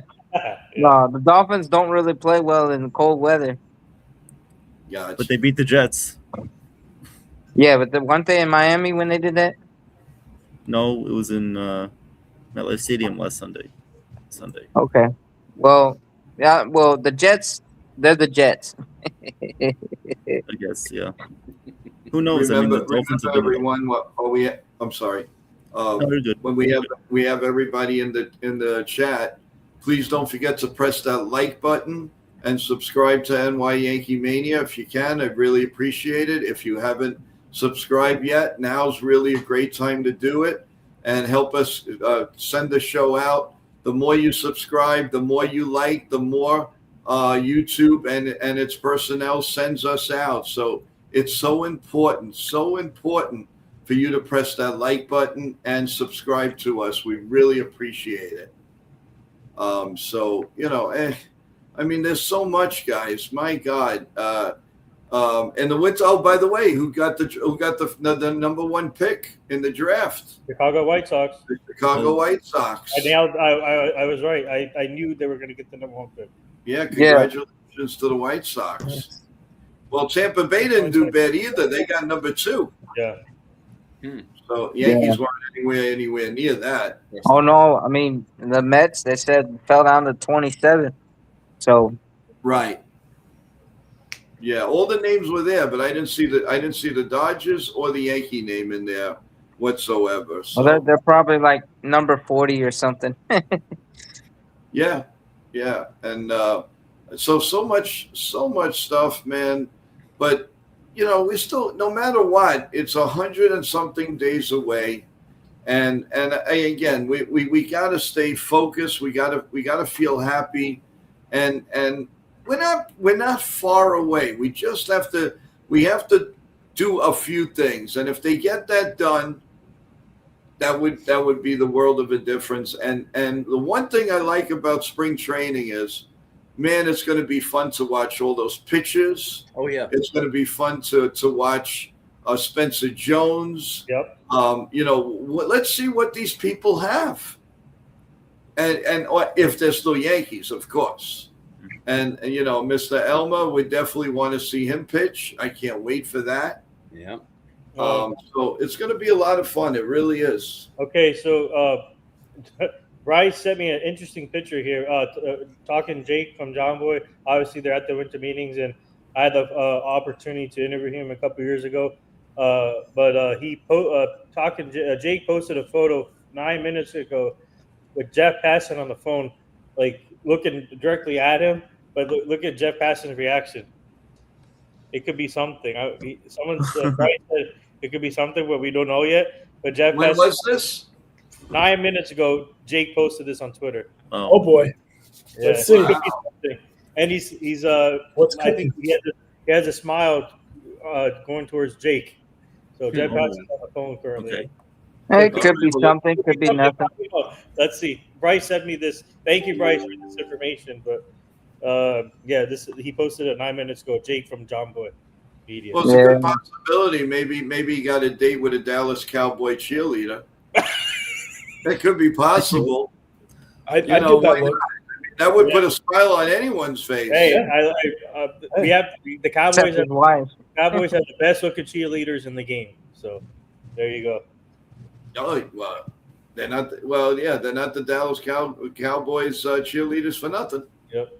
Did you watch the series? They had a great series. Yeah, that was cool. It's amazing. That was really, really cool. But so guys, we, like I said, we're doing the wall to wall. I mean, unfortunately, we don't have a whole lot to tell you, but tomorrow's another day. And like Nathan said, they are staying, even though they're doing the Rule 5 draft. So everything's a little different this year. Because usually Right. the Rule 5 is on a Thursday, Yeah. but this time it's on a Wednesday. Yep. That's me. And, all right, what is Bryce saying about me? Here we go. That's what I was laughing about. Joe is thinking everything but the Yankees. Is Meredith on your mind, Joe? What? Where does everybody get this thing about Meredith? When she comes on, when we get lucky enough to have her on, we've got to talk about this because we've got to set the record Are you straight. kidding me? Everybody, That's gonna go wild. If she comes on, they're gonna go crazy. no, everybody in the world loves Meredith. You know? It's gonna be a hit stream if somehow we can get her on for you guys. It'll be a hit stream for sure. I'm sure there's Red Sox fans that love Meredith. Well, Everybody it's loves like a Meredith. crazy. No, just kidding. No, but that's cool. No, you guys are funny. You're really funny. Let's see. Joe's gonna break his lamp if she comes on from screaming so loud. Oh my God! This and the lamp. Yes. Oh my God! Oh, I think we have somebody new here. TMS 203 loves some Meredith. All right, but a lot of love for Meredith. So kudos to you, Meredith. You're listening or just happen to come around. We love you on the show, Meredith. We'd love to have you on here. Yep. Oh yes. Best woman reporter in New York City by far. Period. End of story. Well said. Well Yeah, said. because it's the And truth. And the most beautiful. Yep. Yeah. You remember? Yes. Do you remember Penny Crone from Fox 5 News? I loved her. She was the best woman reporter. Wait, who? You don't remember Penny Crone? Oh, Penny. Penny Crone. Penny Crone? No, Oh my God. he's The kidding, smoker's guys. I was like, who the heck is that? She has like a smoker's voice. Penny Crone, Fox 5 News. Oh, you don't remember that? I got to look this up later. I Now, gotta see now this. Nathan's going to be looking, and he's going to put Oh it. yeah, on. look at her. Oh, look at her. Hoppa, hoppa. Oh my God, guys, you're a bundle of laughs, man. You really are. No, but this has been fun. It was funny this morning. It looked like all hell was going to break loose. We had the Evan Diaz, we had Sherba. We're all going crazy. We're putting out shorts. We're doing this. We're doing that, and then it all stopped. Yep. It completely stopped. But I mean, I guess some minor moves happen afterwards, but not really Yeah. crazy. Yeah, a minor trade, swapping spaces. Yeah. Well, here's But a we're rumor. not giving up. Definitely not giving up. Again, if nothing else, this cements the seeds for the flower to grow. So that's what you have. That's what you have to do, everyone. So now remember, we will have our 9:00 show tomorrow morning, everyone, and of course more news, hopefully, and then all day, same exact thing. If the Yankees break anything. Anything breaks on the Yanks, we will be back with you. We'll have shorts for you. We'll have everything. And then at 7:00 at night, we're going to have another winter meeting wrap up. And also we will have Howie Carpin with us to discuss so much. So hopefully everybody on the panel here will be back with us tomorrow. We'll rah and hopefully have a Yankee trade or a Yankee signing, something. We would love that, and then just do a roundabout of what we're seeing, and even the room. You have the rumors there. Well, you know what? If the Red Sox get this guy, where is Dave Bregman going? Alex Alex Was- Bregman. Alex Bregman. I'm sorry. Yeah, so one team I've heard that might be interested in Alex is Detroit. There's another one. Are the Yeah. Cubs interested in him? Yes, Detroit Cubs. Tigers. Cubs most likely also. Also, I mean, I wouldn't be surprised. I heard the Angels are willing to spend big money, long contract. What the Angels are doing, that team is like kind of crazy. What are they doing? Like they have a star Mike Trout, but it's not working out at all. They cannot win games, and they got to figure out whether to trade him. I feel bad for Mike Trout. I think he needs to be on a winning team. He needs that World Series ring. I want him to. I respect him a lot. A great player, and I think he deserves a World Series ring. And he's from Philly area, so all the Philly fans has been asking for Mike Trout to come, but the Angels have to figure out whether or not he'll be part of the future. So, I mean, for some reason, Mike Trout loves to be there. I mean, he's loyal. I get it, but I think he needs to be on a winning team. I feel bad for him. Yeah, no, you're right. If he didn't get hurt so much, wouldn't he look good in a Yankee uniform? Oh yeah. I miss. I mean, Mhm. he's already getting compared to one of the great Yankees. Yep. Yeah. No, that's But incredible. I miss those Angels team when they competed against us in the playoffs when they had Eric Ibar, Vladimir Guerrero, Bartolo Colon, not Bartolo Colon, sorry. What's his name? The guy Tim who Salmon. the guy who pitched for Boston. Kurt Schilling. No. I'm drawing a blank. He wore 41. Tim Wakefield. No. Yeah, then he go to the Travel Red Bond? Sox. Yeah, he pitched for the Red Sox. Yeah, Travel Bond. no. He didn't pitch for the Angels. What's his name? Oh, this is getting to me. I know. Maybe somebody in the chat might come up with it. 40 guys, please help me out here. This guy pitched for the Angels. He was a Yankee. He pitched great against the Yankees, and then he went to the Red Sox. I forgot his name. I know who you're talking about. Oh, go. I see him pitching too. Second, I can look it up right now. I know exactly who you're talking about. I have a name in mind. I just can't pull it up in my head. I know. He had I kind have of no idea. I have no idea. Somebody go to He had some of 2000. the- I'm not looking at Google. 2002. Well, 2002 they had Sonny they Gray. had Jared Weaver. Not showing Weiss. Yeah, I missed those teams when they were able to compete in the playoffs. Eric Ibar, Jared Weaver. They had Vladimir Guerrero. Remember Jeff Mathis, the catcher? Yes. Yes. I do And then they also had, remember, Salmon. Yes. I think Jim Sam. Salmon said that, yeah. Oh, Simmons. Sorry, Alterton Simmons. Is that Simmons? Yeah, but I'm finding out what the picture is. I forgot the picture. Jared Yeah, Weaver. he's the right-handed. Wait, is it Scott? It's not. No, Scott showing Oh, Weiss. I don't think Lackey. he Lackey. Lackey. That's it. Not Lackey. That was Well, him. yeah, No, Lackey. no. There you go. No, I Lackey don't. was- Dun, dun, dun. No, Nathan. Yeah. No, I But don't think it was John no, Lackey. No. Yeah, John Lackey. He took the. No, but Jared Weaver's brother he pitched for the Yankees. No, Jeff Weaver. John no, Lackey. guys, I really think I know who it is. You know who it is? Sonny Gray! Yeah. Hey! Hey, you gotta say in the other voice. Wait. Sonny Sonny Gray. Gray! Sonny. Go Hey, Rays. John Lackey. You know what? John Lackey was underrated. I love John Lackey. No, he was good. Yeah, John Lackey was Listen, great. I don't miss the Angels beating us up. I can tell you that. And then what No, about the that- reliever? The one that that he 2010. looked like he couldn't see. Oh, Here we go. Here go. We're talking 2002 here. What was hey, his from the name? Angels you Yeah, talking right. about? From the Angels? Yeah. Another pitcher? Yeah, the relief pitcher, the closer.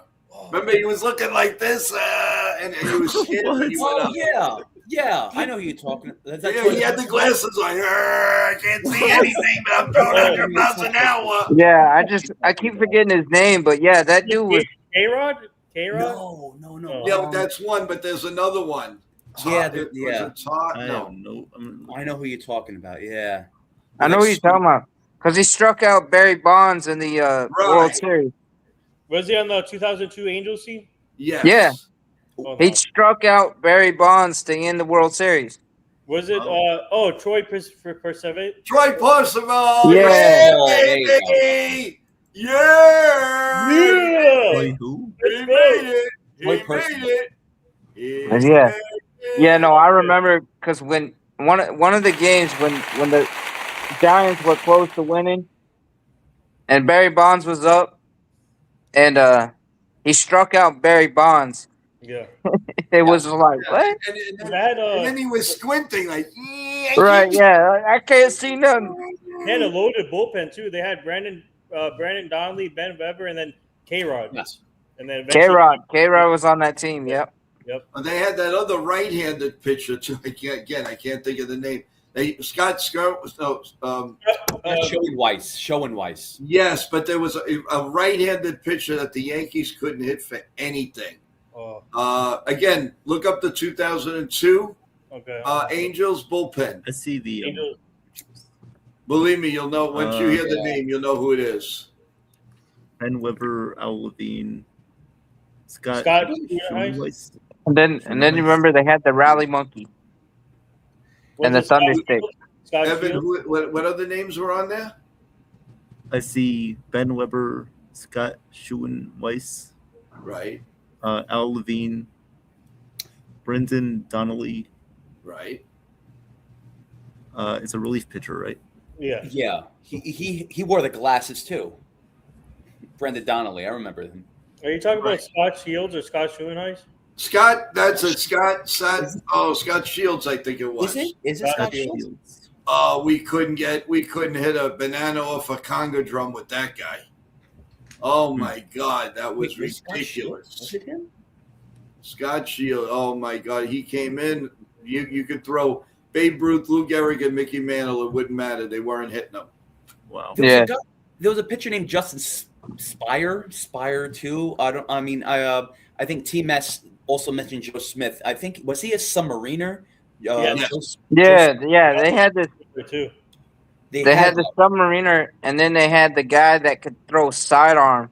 Yes. And have that like frisbee slider that you just couldn't hit. It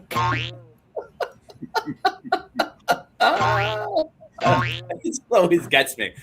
Well, I mean, it's just like every time I do that, I get a heckle from Nick. It's worth it. Yeah. Okay. No. All right. I think their sidearm pitcher wasn't it Brendan Donnelly? No, he was a sidearm, right? No. Who was Joe Smith? He's Joe Smith was the sidearm guy. Justin Spire. He was on the Blue Jays. I think he was on the Angels too. I don't know if he was a submariner, but he was a sidearm. He did. Well, and remember the guy on the year before that on the Diamondbacks, their closer, Young Kim. Oh yes. Yeah. Well, he was a right-hander. Yeah, he was sidearm. He was a right-hander, but he was pretty much a submariner. Like his sidearm was more like, yeah, like almost like he was doing softball. He gave up a home run to Jeter, Brocious, and Scott Brocious. Right. Martinez, baby. Yeah, Brocious to tie it and Jeter to win it. The Mr. November moment. And I'll never forget that game. That game when what do you call when Brocious homered, Tim Carver goes, I can't believe what I just saw. Yeah, absolutely. Yeah. And they were quiet. I can't believe it. Man, Tim McCarver, we miss him. And hit that team, that Joe Buck and Tim McCarver. They were great. It made, yeah. You were looking forward to that Saturday baseball night or whatever you want to call it, the game of the week. Yeah. You know, I mean, because there was just two legends that didn't over-talk the game. And Tim McCarver really knew, baseball. I mean, he was on the St. Louis Cardinals. He was a catcher. He actually stole home in the '67 World Series. Tim McCarver, yeah, he was a pretty good player. He can hit, and he was a pretty good catcher too. That Cardinals team was. The Kyle Schwarber signing is now official. Oh wow! He's back with the Phillies. Oh, okay. Yeah, well, we figured that. I mean, that was definitely going to happen. The fanatic must be doing the. Listen, we may see some trades tonight, guys. It may not be. Who knows? We should stay on. We should stay on for a little bit more. Could you imagine 2:00 in the morning? Breaking news! We'll all be like this. Yeah, the Yankees. They did. Oh yeah, and Chef Nick will be going. Let me cut the onions. Let me cut the tomatoes. Oh yeah, the Yankees made a trade here. Oh. All It's right. funny, you know. It's so true. At 2 in the morning. Chef, what'd you make today? Joe, you gotta make espressos. Chef, what'd you make today? Anything good? Oh Lord, a lot. Yeah, and a lot A lot. tomorrow, and a lot some of the rest of my life. Prepping? There's A lot your, of there's your chop. menu. Yeah. Bacon I lamb. want a 5-page menu, front and back, and double. yeah, pretty much. I got tomorrow. I have like a 400 person Christmas party to do tomorrow. Wow. So Wow. yeah, that's why I'm working till like 11. All day tomorrow. Yeah, that's why it's like 5 in the morning till 11 at night. Damn. And then Thursday, it's I think 200. So that's gonna be Got it, Chef. almost insane. You know what's almost insane is the fact that if I have a 100-person party to do, that's easy for me. Where like it's like, all right, yeah, no problem, I'll do it blindfolded. But if it's like 400 like people, it's like, all right, yeah, it's gonna be okay. Yeah. But if it's 1,000, it's like, all right, I may need some help. You know? Yeah. So it's crazy. Yeah, it's just But Joe, I was gonna say is you got to make us some espressos now. no, yes. No, Lavazza coffee. We'll make you the Lavazza coffee. Triple espresso. Come on, baby. Well, I thought I'll make it, but it's going to be kind of hard to throw it through the screen. Yeah. You can still do that. We'll come over. We're gonna come over to your house now. And then Come on over. Come on down. But don't come empty-handed. You better bring some Indian delicacies. No, you gotta bring the cannolis. Cannoli. Oh, Yeah, you leave the body over there, but don't forget the cannolis. You know, Oh, my God. baklava in one hand and then the cannolis in the other. There you go. Okay, I like it. I like it a lot. All right, let's see. Bryce has some news here. Joe, Oh, I'm not Bryce, gonna go to lie. sleep. I feel like there's going to be some news tonight, and I don't know. I'm getting Hey, that Bryce, feeling. thank you. Yeah, for that thank you, great- Bryce. I appreciate for it. that, Thank you. So you know what, Bryce? Don't go to Come sleep. on up. We'll keep you with Nitin, and we'll go Yeah, Bryce, rest. come on the stream. No, I was gonna say Bryce should be our beat writer. Yes. He should be the NY Mania Yeah. Savage guys in the don't box know- beat writer, baby. If you guys don't know, Bryce is going to be a Seton Hall product. He's going to be playing baseball at Seton Hall. yep. So stay tuned Love for it. that. Okay. Best of luck, Bryce. Get to the MLB. I'm his agent. So I'm Nice. Yeah, just you can get it. You're his agent. Yeah. one of our clients. I'm a chef. You Yeah. can Oh reference, God! yeah. If he's your agent, you get this. We love Bryce. I love Bryce. Mic I'll drop. tell you guys. Hey guys, everybody getting ready for Christmas? What's going on, man? You do your shopping. You do what? What's going on? Are you all ready? Are we willing, ready, able? What's the good word with the holidays, everyone? Anybody going away, another country, or what's up? I'd really like to hear as we get into our Christmas mode in a few days. So that'll be fun. We really want to hear it, everyone. So Yeah, please guys, do that put in for the us. chat. And Joe, real quick, NBA update. Knicks are up 54-43 against the Raptors. Brunson has 24 that. points already. Yep. 24. Brunson's on fire. He's Is on In Wow. and OB back. Yeah. In and OB's back, right? For the Yeah, Knicks? OG's back. Yep. Yes, he is. Mm-hmm. Wow. OG has no points. No, he has 6 points. Sorry, 6. Is Towns playing? Yes, he has 8 points right now. 8 points. Okay. So the only high scoring on the team is Brunson, 24. So he's Nice, going nice. off. Excellent. Good luck. Excellent. Cool. Well, I'll tell you, this has been another fun stream, everyone. I wish Oh, we Joe, would let's have- keep it going just in case. Let's keep this going because. I feel Well, like- if you want to stay on, you're more than welcome. But Hey, I'm committed. I'll do it. Let's do it. you want to stay Bryce, on? hey, You let's guys go, more than Bryce. welcome. Bryce, come on the stream too. Let's have No, Bryce no. come on the stream. Hey, we still got a lot of people on the stream. I see it. Uh-oh. Well, Evan is saying, uh-oh. Are you hearing a trade? No, oh, he's on the Trouble. phone. no trade. Trouble in No paradise. trade. No trade. No trade? Really? No And trade. Bryce is calling me a bozo. Guys, Oh, say it wow. with me. Joe the bozo. Gee, thanks. Can't do that.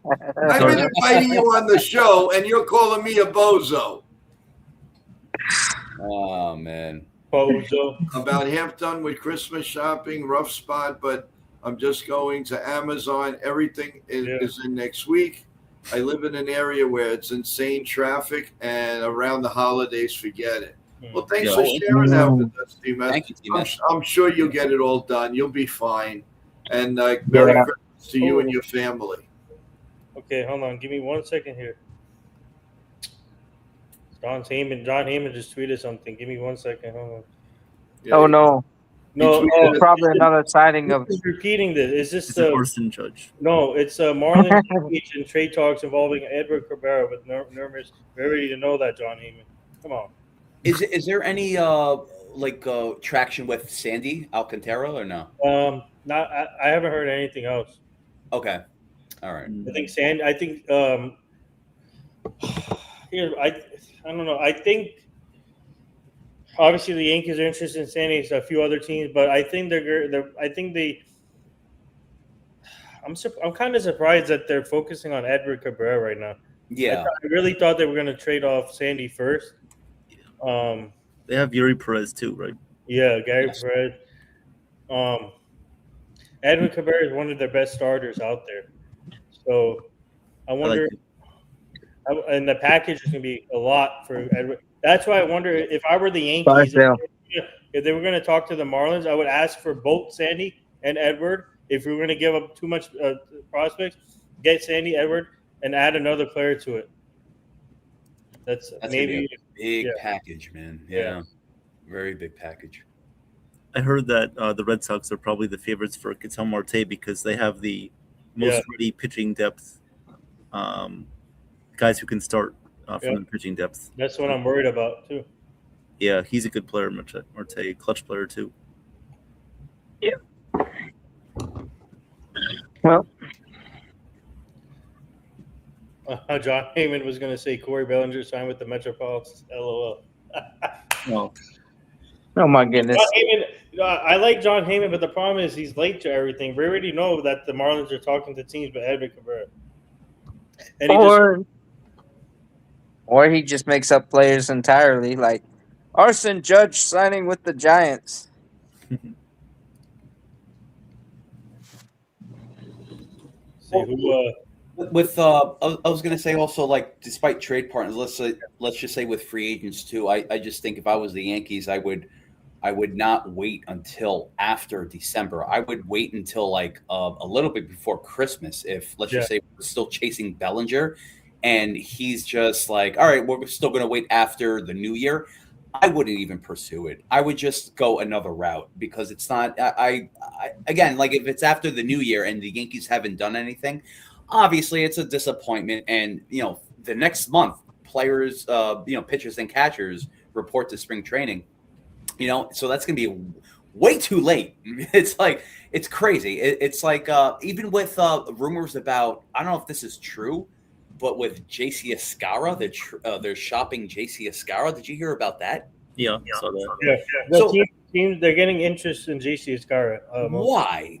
That's a great question. Why are they interested in him? Everybody loves the Cinderella story. Yeah, but not on the Yankees. Like, I mean, so far. Well, I mean, teams. I think he will be a good catching depth for some teams, and obviously for the Yankees, they're looking for a right-handed catcher to pair him up with Wells and Ben Rice. Because if we get a right-handed catcher, JC Escara is the odd man out, in my opinion. So yeah. Well, Danny Jansen is still on the market. Yeah. Jonah Heim. Yeah, Jonah Heim he would be a perfect fit. Higgy too. Yeah. Higgy. And then there's always the old man Real Muto. Yeah, I don't. He'll probably go back to the. Oh Phillies. yeah, that could. He might not go back to the Phillies now. Yeah, but he might. JC Escara, I think maybe with the change of scenery, maybe he'll get more playing time. Yeah. No, I mean I do like his story. I mean he's a grinder. No, absolutely. We've done a couple events with him. He's a great guy to work with, and obviously Uber driver, and then become a baseball player, and what a story. And then the first time I connected with him was on our show a couple years ago, and then Obviously, we did a couple in-person events with him, and like I said, great guy, great person. Yeah, and then I think his wife is like substitute teacher or something like that. Yeah, and they have a baby now too. So So let's just say if potential suitors, we're going to trade JC Ascara for another catching backstop, like who would it be? Like I don't think it'd be Higgy. Higgy's value is too high for him. Like who would it be? Like a AAA catching prospect, or I don't know. well, maybe what you can do is add him into one of the trades that maybe the Yankees are trying to do. Maybe with that Donovan. Yeah, maybe you can add him to make the deal more bigger, and then get someone else back in the deal. What they're doing, maybe Okay, get Wilson Contreras, and then if it's a Cardinals trade, I want them to get Donovan, Romero, like Sean says, and then also Wilson Contreras in that deal, and then maybe Scara included in that deal. So JC Scara, it will be maybe it could be one of that pieces that can get to go in one of these trade packages they're talking about. So. Right. I mean, I know that the Cards want heavy, like either major league ready pitching or close to major league ready pitching prospects. Yeah. I think Evan, you put this link in the chat, right? I did, yes. Okay, so Bryce is still in here coming out. You guys can come on, or Victor, whoever. Guys, you're welcome to come on, but just keep keep it respectful, but also let's not overdo it with a lot of us on there. You know what I mean? Yeah. I am gonna have to go soon, guys. No, of course, yeah. All right. Let's see here. CMS said about that was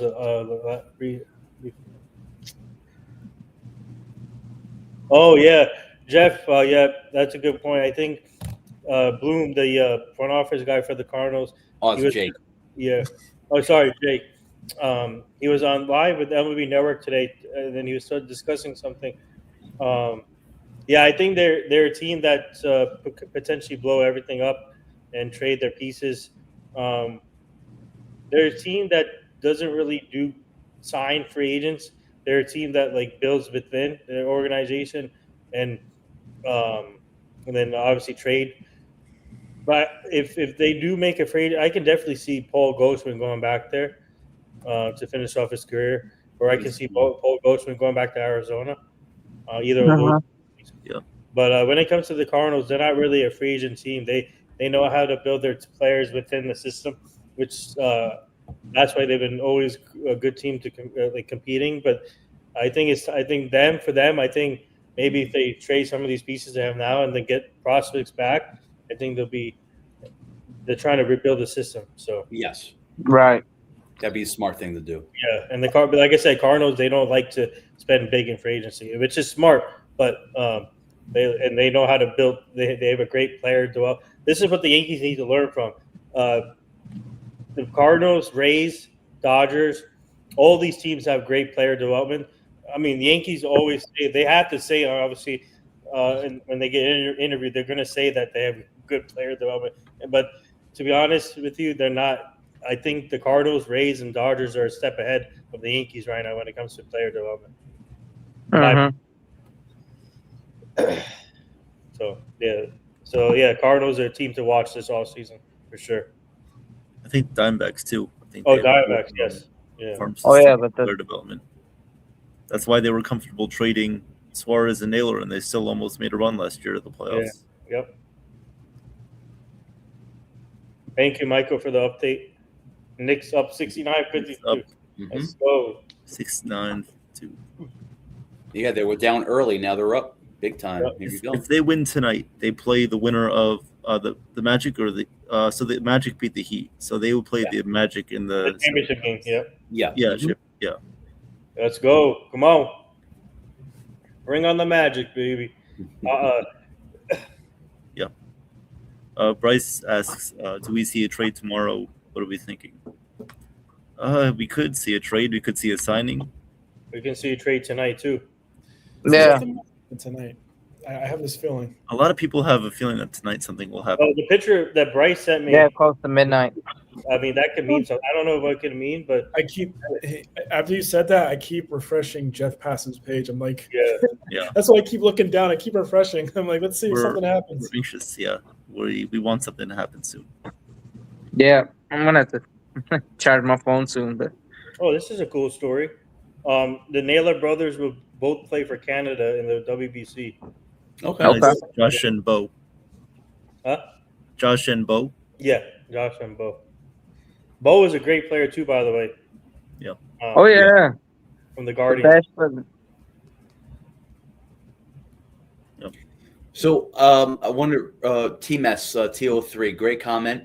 Yeah. The Yankees are, if Joe, you could pull that up. Yeah, Joe. Oh, he's. I don't know if he's here. He's not. Okay. Who knows? Well, Doesn't Joe, matter. You can still read. the Yankees are incredible of developing people yeah. just enough for the hype. Like, look at the people we were trading for Soto besides King. Who the heck are they? Well- Speaking of King, before we get to that comment, what do you think about King coming back to the Yankees? I would love it. About that. he's option of the starting pitching. He's option B for me, Okay. but I mean it may be really promising, but I would not cry one bit if we ended up with King. Yeah, so for me, when it comes, I'm happy. I would love to see a reunion with Michael King, and he did a great job for us. He can long leave, start bullpen, whatever he's a lethal weapon out of the bullpen. So or anywhere starter, and he's like an ace, jack of all trades / ace. So I'm happy, and obviously you have to give up to get something great, and which we did with Juan Soto. But I would love to have Michael King back, and if they do that, this will remind me of. I hate to say this name now, but this will remind me of the Chapman when we got him back like that. But but I think Michael King would be a perfect fit, and we already know what he's going to give for us. So I think his contract will look like 3 years. Not that you don't have to go a fourth year, maybe like a 3 year, like $45 million deal. Maybe you can get that done, but Yeah, but I mean, quick though, because other teams are interested in Michael King. right? But I mean, but also to the point though about the prospects, our pitching prospects have been doing pretty well. I mean, look at this. We traded J.P. Sears to the Athletics for a washed-up, broken Frankie Montas, and Sears is doing better than Montas. Yep. Yeah, I know. No, and then I mean, yeah, King. I mean, and then Montgomery ended up winning a World Series with the Rangers. We traded him for broken up Bader. He was in a boot when we traded for him. That's why I called him broken. Yeah. And then I'm trying to remember. Yeah, Louis. Well, and then but some of them have kind of fell off. Like Severino, he fell off on his own before we even let him walk. Where is by the way, speaking of the Mets released Montez now, right? He's currently a free agent now, I think. He is. Yeah. I wonder who's gonna pick him up. I wonder. I don't know. Maybe the Reds. Again. Okay. I'll tell you a cool story about Bader though. So when Bader got traded to St. Louis, and when he had that boot, he ended up doing a rehab assignment with the Somerset Patriots, and we were that time we were working with the Patriots also. So I was able to work with Bader in the minor leagues, and we had the opportunity to interview him there. And I asked him what it's going to be. He loved the questions when I asked him that. What's the transition like from St. Louis to New York, and then what was your thoughts on the trade? And apparently SNY picked up on that, and they posted both of my questions on SNY that year. So that was a great moment, and they found out, and then SNY quoted my thing, and they put it on the TV when they had the Hosto show. Nice. Yeah. No, I mean, Bader is awesome. I like cool. the swag that he brought. You know. And he's a free agent still. So I wonder who's going to pick him up now. Yeah. Well, we already got a center fielder. Yeah. I liked Bader when he was with us. Oh yeah, no. Very good defender. Yeah. Speed, clutch playoff performer. Yep. Yeah, no, he's definitely clutch, and you know, he also has like the swag, you know. He's Wait, about Victor, some of that. Victor just popped up and left. Yeah. Is he? I saw Joe and Victor There he pop is. up. There he Oh, is. man. What's up, Victor? What's up? What the hell, man? Oh, What's up, Let's guy? see it. yeah. Let's How see you it, Intimidator. Huh? How you feeling? How you feeling? All right. How you doing? How you doing? I took a pill about an hour ago. I'm Oh, feeling, okay. There you go. Like You got the I'm pretty freaking good right now. Yeah. Let's go. Let's go. It was a blue pill. Woo! Woo! What's There up? you go. What's up, guys? How are you? What? hey, it's all right. Doing okay. How are you, man? First of all, what an intense show tonight. Yeah. Last night, the night before that, guys, killing it. And it is. Thank you.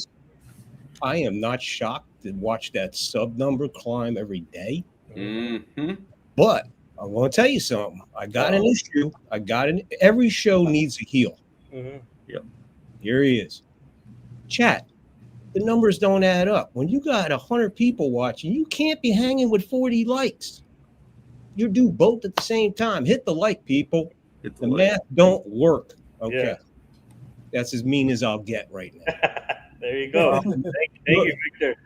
Catching up, man, real quick on the Diaz move. Mhm. My thoughts, man, that dude just said, hey, I want out of New York. I really don't care. And I think the Dodgers approached him first, and he just said, look, that's a chance for me to win.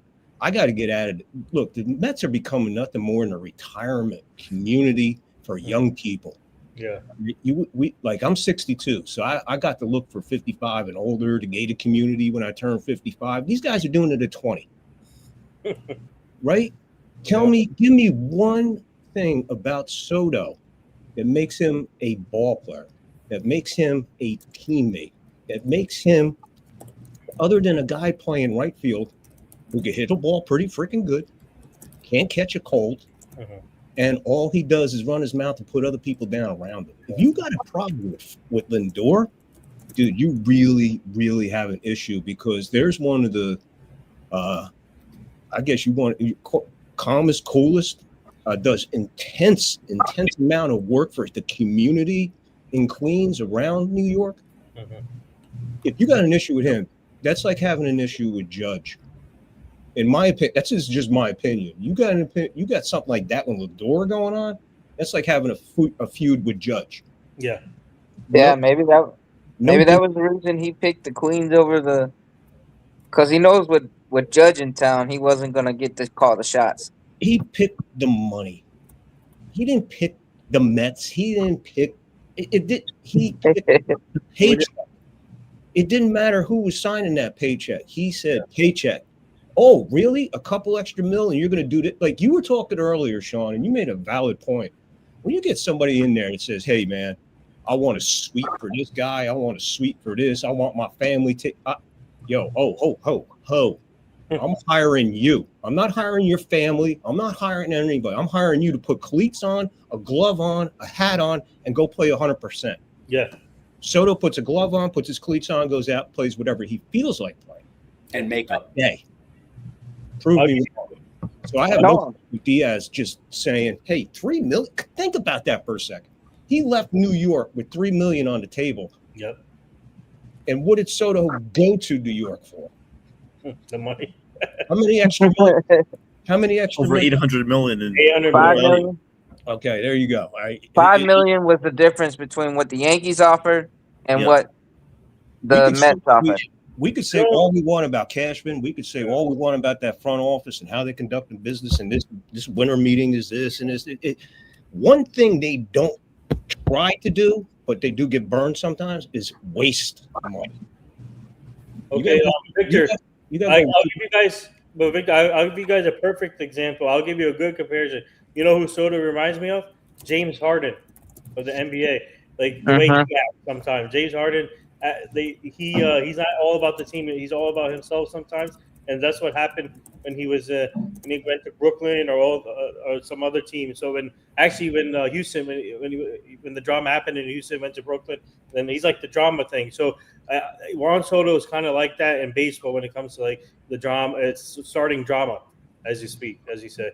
You know, it was the great Babe Ruth who once said, "Nobody's bigger than the game." Yeah. Mm-hmm. Think of how long ago that was said, and who said it. Just on those standards alone, and you think about that, you're like, yeah, no one's bigger than sport. But he said sport.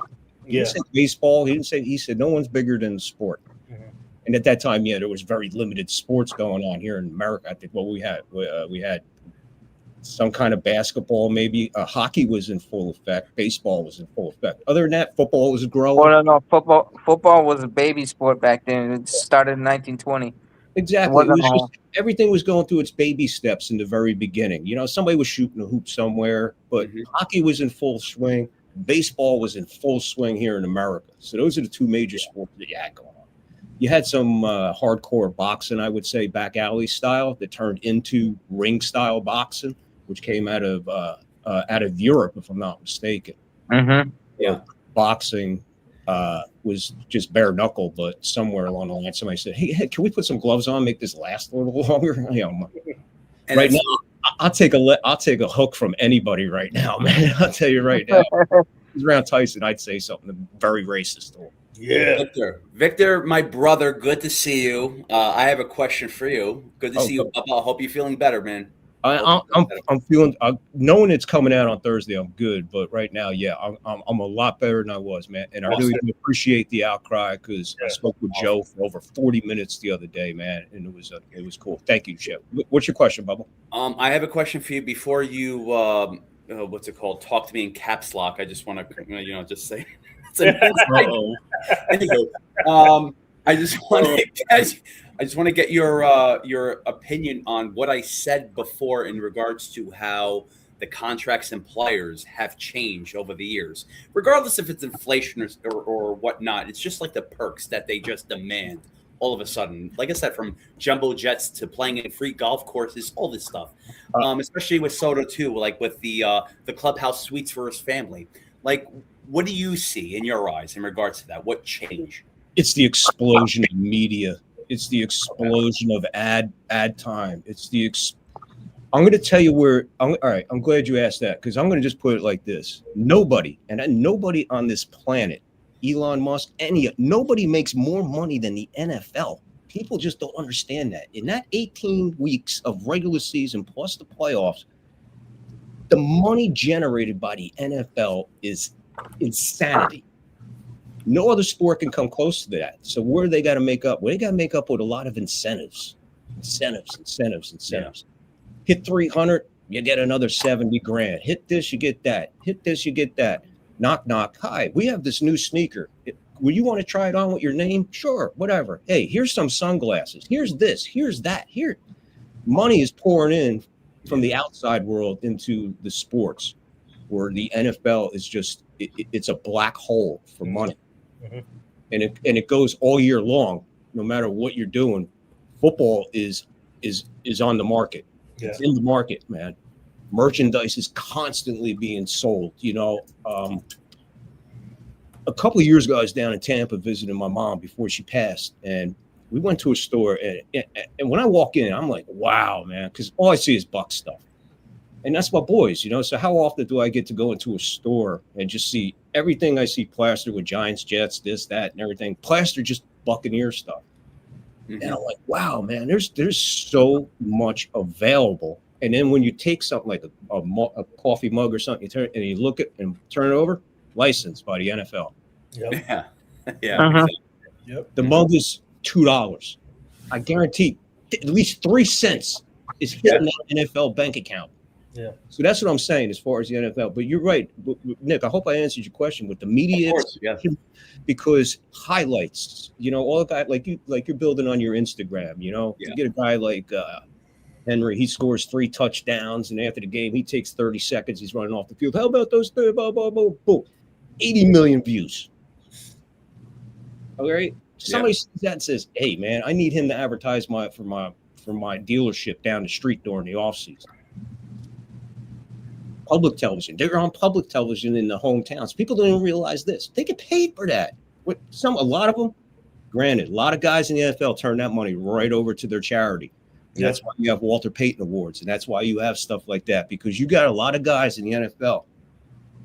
They use their money well for themselves, for their family, but most of all, I've never seen a sport give back more to a community than NFL players in my life. Yep. Warwick Dunn to this day is still building 4 homes a year, furnishing them, building a refrigerator, taking care of mothers who have been raising their children by themselves. Yeah. Where in the world do you get that kind of humanity? It's true. Outside the NFL. Anybody come up with it, match it. You're not. Well, I mean, the late Jimmy Carter and the Homes for whatever the humanity that he. Homes for Humanity, yeah. Yeah. I remember Jimmy Carter. It's funny because it's a crazy time in my life, because I was 13 when he was elected, and I remember, man, it was just nothing but peanut jokes. And when they found out that his brother drank beer, it was nothing but, and then the next thing you know, and I had this for a long time. I had a 6-pack of Billy beer for almost 20 years after it came out. Yeah, wow. Stuck in the back of one of my refrigerators. A 6-pack of Billy beer. So the explosion of Jimmy Carter in '76 when he won, it meant more than just a guy winning. It was like the Abraham Lincoln of our time. He's a peanut farmer out of nothing and blah blah blah. And then next thing you know, his brother's a freaking alcoholic. Police are chasing him. Yeah, pulls out the window. I mean, it was like James Brown the other way. You know what I mean? Yeah, but for those of you who don't know, James Brown took the cops on a what was it? A 2-hour car chase, and for an hour and a half, there were no tires on the car. And James just wow when they arrested him. Oh my God! Well, same thing with Dean Martin. What's that? Dean Martin had that same story. Oh yeah. Dean Martin one time on the Johnny Carson show made a special appearance. Just came out from behind the curtains, and Johnny called him out because he had a glass in his hand. And he's like, "That's only a prop," and he took it. And Johnny almost fell over, man. He was just like, "No, that's not a prop." And Dean said, "It's for amateurs." But yeah, good old times. But yeah, to incorporate all that into sports, like we're talking about Dean Martin and everything. Yeah. Just goes to show you sports is so fun to talk about. And I want to echo like what Joe was saying much earlier, man. People, patience, man, patience. Not that, like I said earlier, I put it in the chat. I guess they blew right behind my comment, man, because I said maybe now you understand why I really don't care about the off season. I don't care about winter meetings. Yeah, it's fun when a big story happens, teams, but until that team is on the field opening day, that's the team I got to worry about. You could sign everybody and their mother right now. That doesn't mean they ain't getting hit by a bus, God forbid, or they're taking their kid down to the playground and get hit in the mouth. Hey, who the hell knows what's going to happen? I wait till the time. This is our roster. This is our opening day lineup. Now the season begins. All this stuff in between, hey, it's great chess moves and all that other stuff. It's fun. It's great talk. It's great conversation. But we got to remember, the NFL is getting ready to go into the greatest, what I'm calling in my lifetime, probably one of the best set up playoff scenarios we got going. Yep. We're coming down to the last 4 weeks for a lot of the teams that are in the playoffs that need wins for so many reasons. Hockey's in full swing. Mm-hmm. Cena's last match is Saturday. You got the Royal Rumble coming up. You got the Daytona 500 getting ready to drop the green flag in February. And as soon as you see that green flag, people, guess what follows right around there? Guess what happens the week before? Super Bowl. No, when they drop it, what happens before they drop the green flag? Super Bowl? No, pitchers, catchers report. Yeah, let's go. Oh, yeah. Or the Daytona 500, pitchers, catchers report. I'll be doing the Super Bowl right here live, guys. NY Yankee Mania. I'll be doing the Super Bowl. We have a lot of surprises for that. Yeah, so there's so much sports out there. There's a lot to talk about. You forgot about basketball, Victor. Basketball, too. Hey. Yeah. We got I'm not a basketball guy. That's why I passed that one up. I'm sorry to all the NBA. Hey, I'm going to tell you something. I don't really like NBA, and I told you guys, I think, a couple of times, man. I just lost it after. The last series I ever watched was the Rockets and Knicks. I'm not even sure when that was. 94? Oh, wow. Is that a lot? Olajuwon and Olajuwon, yep. Ewing? Okay, that was the last time I watched basketball and took it serious. So, but your guys' show, that NBA game, that the NBA show, I just tune in because it's just great conversation, man. I have no idea who you're talking about, what you're talking about. I'm like, what are great conversation, but I'm learning. So now if someone says something about basketball, I'll go, hey, wait a minute. Nathan said, and then Chef straightened him out, and then Evan came in with this, and I can hang in a conversation with basketball now, which I haven't been able to do since Knicks Rockets. Love So, guys, for everybody. Even if you don't know the sport a lot, you can still follow. If you like sports conversation, this is the place to freaking be, man. I mean, I can't put it. I blew up on the last show I did live before my tooth decided to explode. I went to plug you guys, and the next thing I know, I just went on a rant for 10 minutes, telling my audience how important it is for me to go to that show, get information, hang out, just be relaxed and calm, not watching this guy for the clickbait 20 minutes in, and he tells you, oh, yeah, by the way, Tucker got on a bus and left. So, what? A half hour of my life for this shit? Sorry. Uh-oh. We need a dump button. Sorry. No, you're good. I was gonna say, actually, in regards to that, you're like just trying to branch off. I apologize to all else listening. You're good. You're good. This hour, Aries and to our fathers now. Yes. I will, because he means it. Yeah, the Godfather just told me to do a novena. Well, no, I was going to say in regards to what Joe was saying also before with clickbait. Do you see this all around? It's like you see like all these like pictures of like people going like and then like a text saying, "Oh, can you believe this trade that the Yankees just made? Nothing happened." But it's like but it's like it's only for their own benefit. It's only for their own for their own channel just to get views. Clickbait, of course, that everyone does it, and but we're never going to do that. We won't ever do that, and everyone that's associated with the channel won't ever do that. It's just the fact that people have to be, they call it desperation or just. Well, the main reason they do that is because they commit themselves to one subject, one team, one thing. Then when the season's over, they ain't got nothing going. They have to hold subscribers. They have to do something. So they clickbait it. It's no different than the political end, man. I mean, as a creator, Nick, I recognize it like that. I'm like, oh, that's clickbait. I'm not even going to waste my time, So that's why I'm reliables. I come here. Joe's gonna boo me again, but. Nah. I go to Michael K every morning, man. I like Michael K. I'm sorry. I'm a Michael K. Like I said, every show needs a heel, people. So all you non-Michael K people. Hey, it's all right. Victor, I'm actually good friends with Michael K. So I love and adore Michael K. Ever since Center Stage hit TV back in the day, man. Yeah. One of the great interviewers of all time, and I'll put him up there with Howard Stern. I'll put him up there with Johnny Carson. I'll put him up there with Dick Cavett. Michael K is one of the greatest interviews you can have, and he proved it. It doesn't have to be sports. Yep. It doesn't have to be sports. And Victor, you probably like Jim Rome too. No, I can't stand him, to be honest with you. I think he's another what we would call back in the day. He was on the back of Sports Illustrated. He was the last page. It was I forget, Rome something. And, Rome is Burning. Yeah, that was a show he did on Fox Sports. And I think what Nick was just talking about, clickbait, was invented by Roma back in the day on that Sports Illustrated by what he would put in the headline, Nick.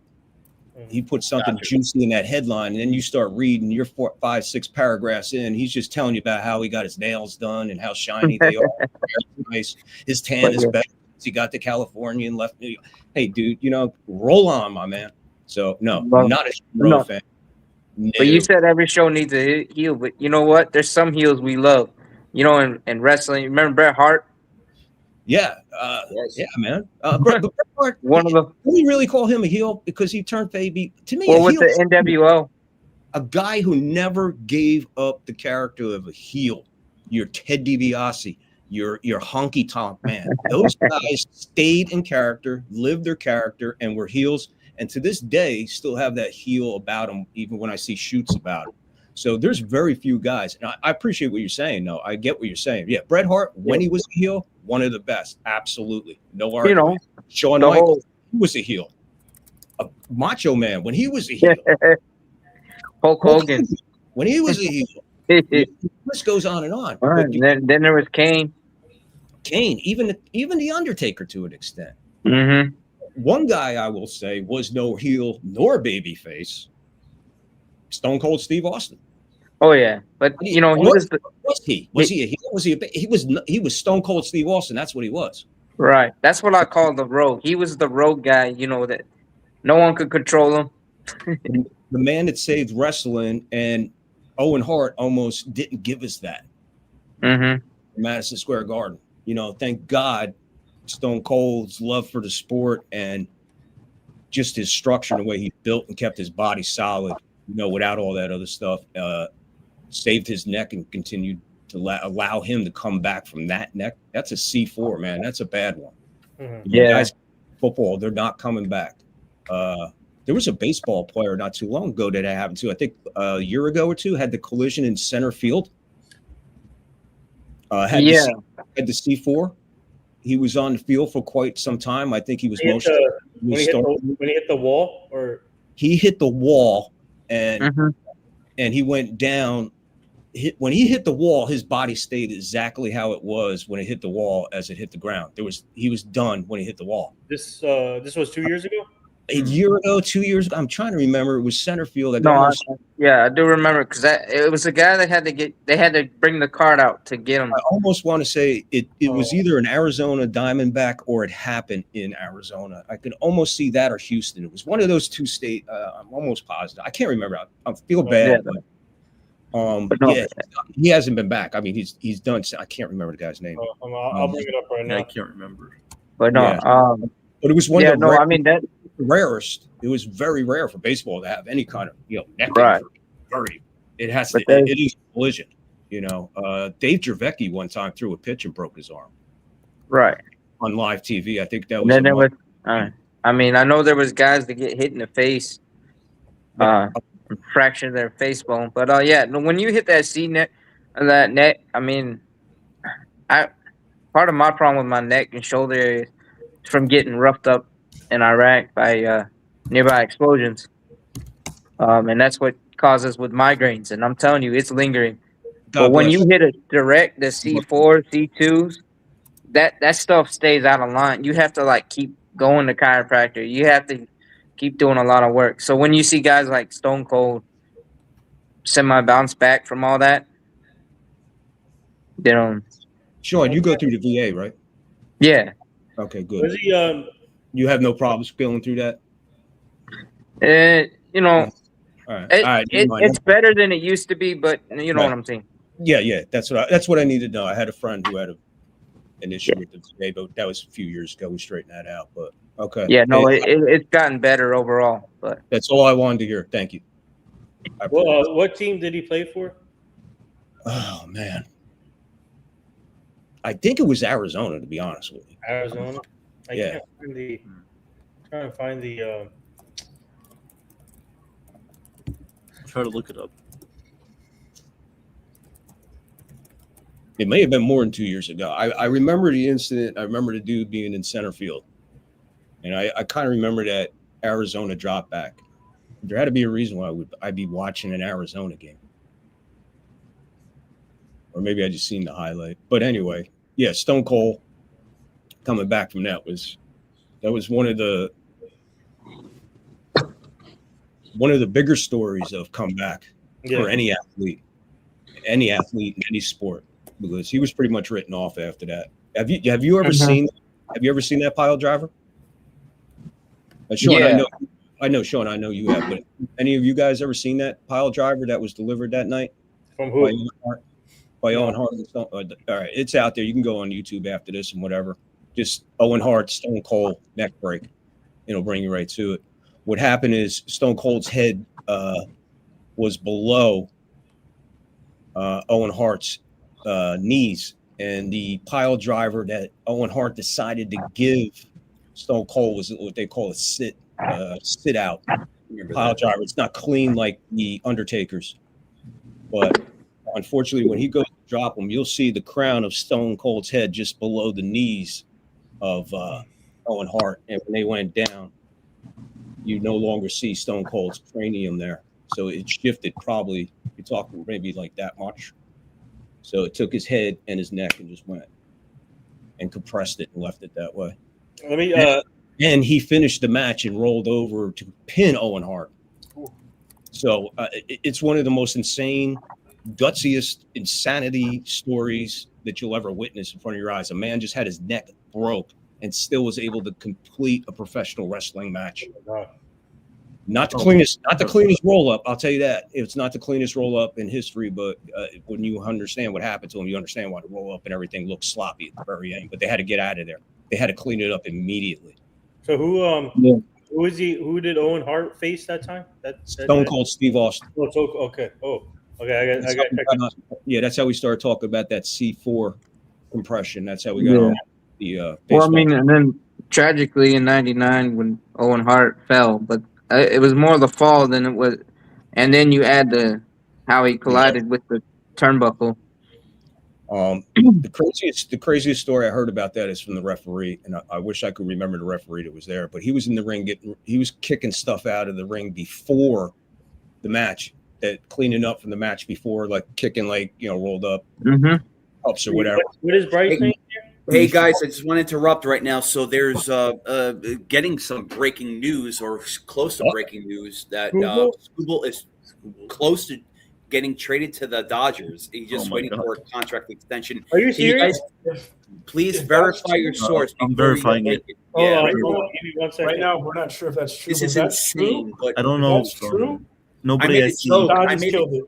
I made a joke before in regards to the Dodgers getting Scooble on the forbearance of a school loan because of all the deferments. Yeah. So just please verify it before we get any further. So yeah, let's see if it's true first. But if that does happen, they killed it. They killed it. Oh my God! I don't see anything yet. We'll see if anything comes up. Well, I mean, I don't see anything about that yet. Yeah. Let's just wait. Yeah. Again, there you go. Because in the very beginning, before the winter meetings, what was the first thing that he said? Why is everybody talking about me being traded? I'm not going nowhere. And now here he is. This could be a possibility. So that's what I mean. It's like watching a Jerry Springer show. That's what I compare to winning meetings to. It's like, all right, who's now? What happened? Yeah, I don't see anything yet on Scooble here. So no, I don't know. That's a good comment, Jason. Yeah, stop the Dodgers. Stop them. Well, I think I put in the comment earlier, if let's just say hypothetically Alonso goes to Boston, the American League East just took a drastic change. Yep. And I don't care what anybody says, you're throwing Sonny Gray into the equation. Boston just in 2 moves just said, hey, and I'm sorry, they went up the rung of the ladder a couple steps with these 2 moves. If they get Alonso, I should say. If they get Alonso, man, they're a great team already. I mean, if they get him. Yeah, but you're adding Alonso to the dude. He's good. That wall? Yeah. If he won home games? Hitting over 50 at least. He's going to hit the wall like 80 times. Yeah. Seriously, think about that for a second, and that would put Boston in a very, very unique situation. It would definitely put the Yankees, in my perspective, the way they're moving right now, looking at 3rd place, trying to establish a wild card race, getting into a wild card race. If I'm just saying hypothetically, if I'm just going just say tomorrow they sign Alonso, that's the scenario that the Yankees are facing, because they have to make 2 to 3 moves to jump on top of that. Yeah. to knock them out of Also, heads. I don't know if you saw, Victor. They're also the favorites for Ketel Marte from Arizona because That's another. they have a deep farm system and they have ready-made starting pitching that Arizona wants for Marte. Yeah. Yeah, that's what I'm saying. There's key parts on other teams that aren't on the board, so to speak, that show up on the board. Who was it the other day? Just made, like, we called it a nonsense trade. I forget who it was. It was like 3 draft picks and a farm animal and a free trip to Disneyland. I forget who it was, and a player didn't be named on Tuesday. It was one of those deals. But when you look at the deal like that, mid-season, all of a sudden you're watching. Let's just say it's a Yankee game. You listen to Michael, like this guy. This is a D4 player that was blah blah blah. He was on a bus to Minneapolis, and they pulled it over, and here he is, lead the league in doubles. You know, that's where stories come from, and that's where players sometimes. In the chat, guys, there's nothing yet on Scooble, so please. Don't say anything about Scooble, please. There's nothing on Scooble. Yeah, chat. Take a blue pen like I did. I gotta head up. My phone's about to die. So Sean, I'll try to come back on a little later. Sean, you ever need anything, please contact me, buddy. Yeah. And you hang Yeah. Have a good night, Sean. Take care. All right. Always appreciate Sean, man. Yeah, he's a good guy. Yeah, I had a brother-in-law who suffered from migraines, and I can't imagine what it's like. I mean, that man would sometimes be under his bed looking for darkness, you know, just like a half hour of like where you could breathe. So my heart goes out to him, man. When I hear migraines, that's crazy. What cost? What was it? The guy from Minnesota Vikings, Percy Harvin. Percy Harvin cost him his career. Mm-hmm. No matter what they did, they couldn't get rid of the migraines. He was underrated when it came to returning kicks.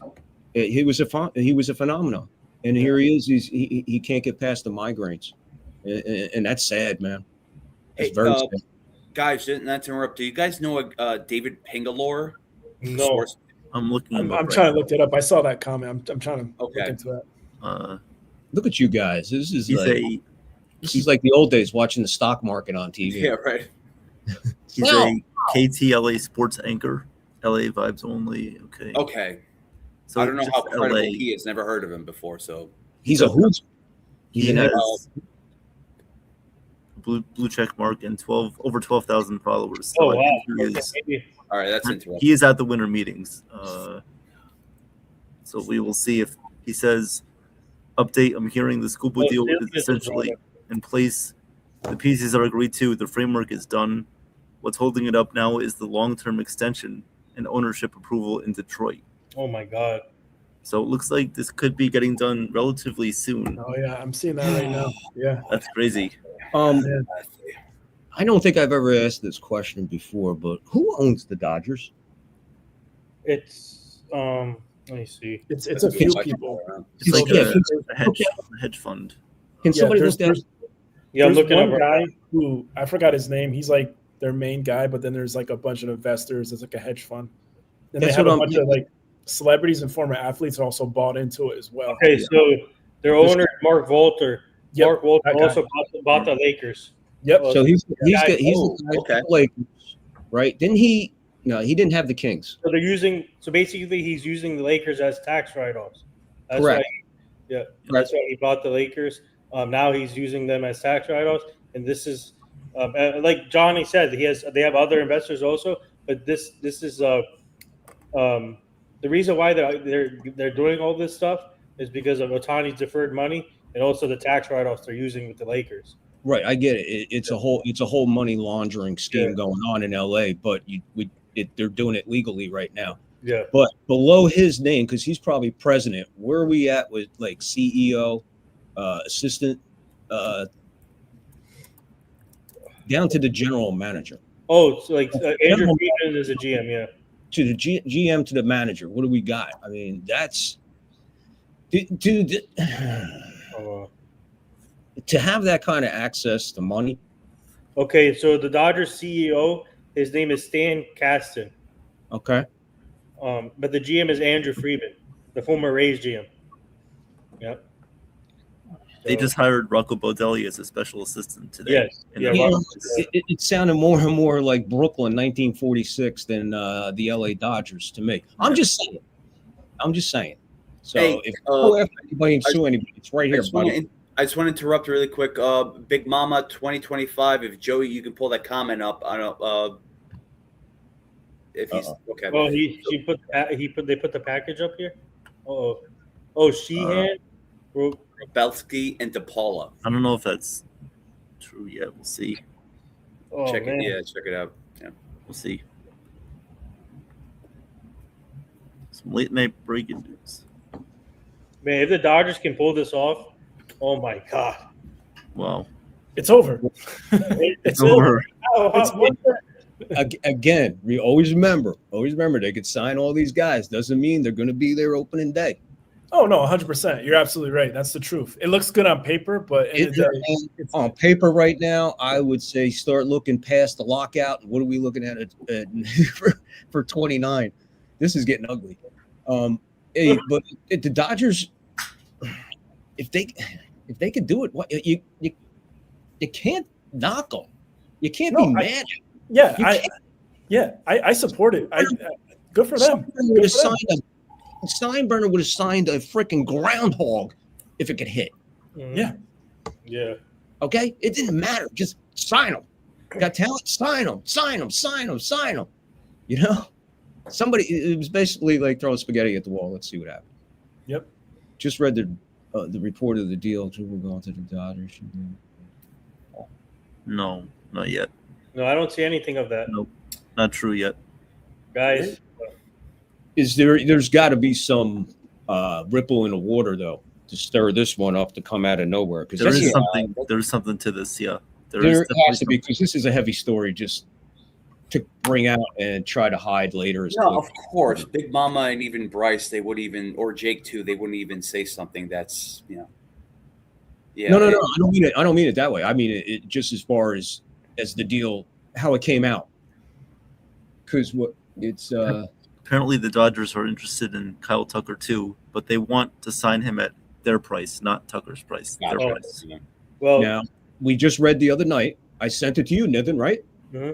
Tucker's not talking to anybody until after the winter meetings, right? 4 hours ago, he just flew out of, or he just left Baltimore, talking to Baltimore. 4 hours ago, he was talking to Baltimore. So there you go. I sent you a reliable source, Feinstein, right? Yep. He's there. He's on a panel. He said Tucker's just, and boom, next day, he's talking to Baltimore. Yep. So there you go, people. You just never know. Be careful. You got to give time. You got to give time. You got to give time. Like Joe has said 1,000 times. Be patient. It can't happen right away, man. You can't sign everybody. Well, we just looked on Twitter and X again. They took that story down. Oh, down? Okay. Yeah, it's not there anymore, guys. Wait, from the guy, from the reporter, he took it down? From the reporter, David, yes, it's down. Okay. All right. So, there you go. anyway, guys, listen. It's still up here. It's still up here. It's still up here. That story lasted 6 minutes. Wait, it's still up here. 1 hour ago on his account. I don't have it anymore. I refreshed it 10 times. Anyway, guys, we've been on for almost 3 hours. Anyway, thank you everyone for being in the chat. You guys. Some final words from everybody. Just a couple of seconds, and we will see you tomorrow morning at 9 a.m. So, Evan, get us started. Yep. Thank you guys for being here. Good night. Fun stream. Thank you, Victor, for joining. You're always great. And we'll see you guys tomorrow. Thank you. Okay. Johnny Salam. Yeah, guys, don't freak out. Remember what happened at the trade deadline early this year. All these teams were making splashes and stuff, and then towards the end of the trade deadline, Yankees started making moves, and you might see that happen during winter meetings. So stay positive, go Yankees, like and subscribe. Love you all. All right. And Victor, take it away. First of all, thanks for having me on, guys. I've missed you guys being on here, man. We missed you. I told, like I said, I had a 45-minute conversation with this guy right here, man. Mhm. The other day. It was heartfelt. It was awesome, you know. But this is family, and I appreciate it. Thank you for having me on. Hey, like I said, just be patient with the winter meetings, man. Move on. There's plenty of other sports, everything, lots of other stuff to talk about. We can get, you know, but it's awesome. Other than that, Friday night, make sure Total Turnbuckle Talk with TJ. Let's wrap up of Monday Night Raw and SmackDown, and then Saturday night, Joe. Saturday night's main event: John Cena's last match against Gunther. Gunther says, "John, I'm going to make you do what you don't want to do, and that's tap." So there is a lot going on in that match. Gunther is one of the greatest wrestlers to hit this ring in the last 30 years. Okay, so this should be the same match. You got Cody Rhodes going against the NXT guy and a couple other surprises. It's an NXT match. But, hey, Saturday night, right here on Mania, the call will be made. John Cena's last match. Be here, folks. Like, subscribe, and, hey, be kind for no reason, people.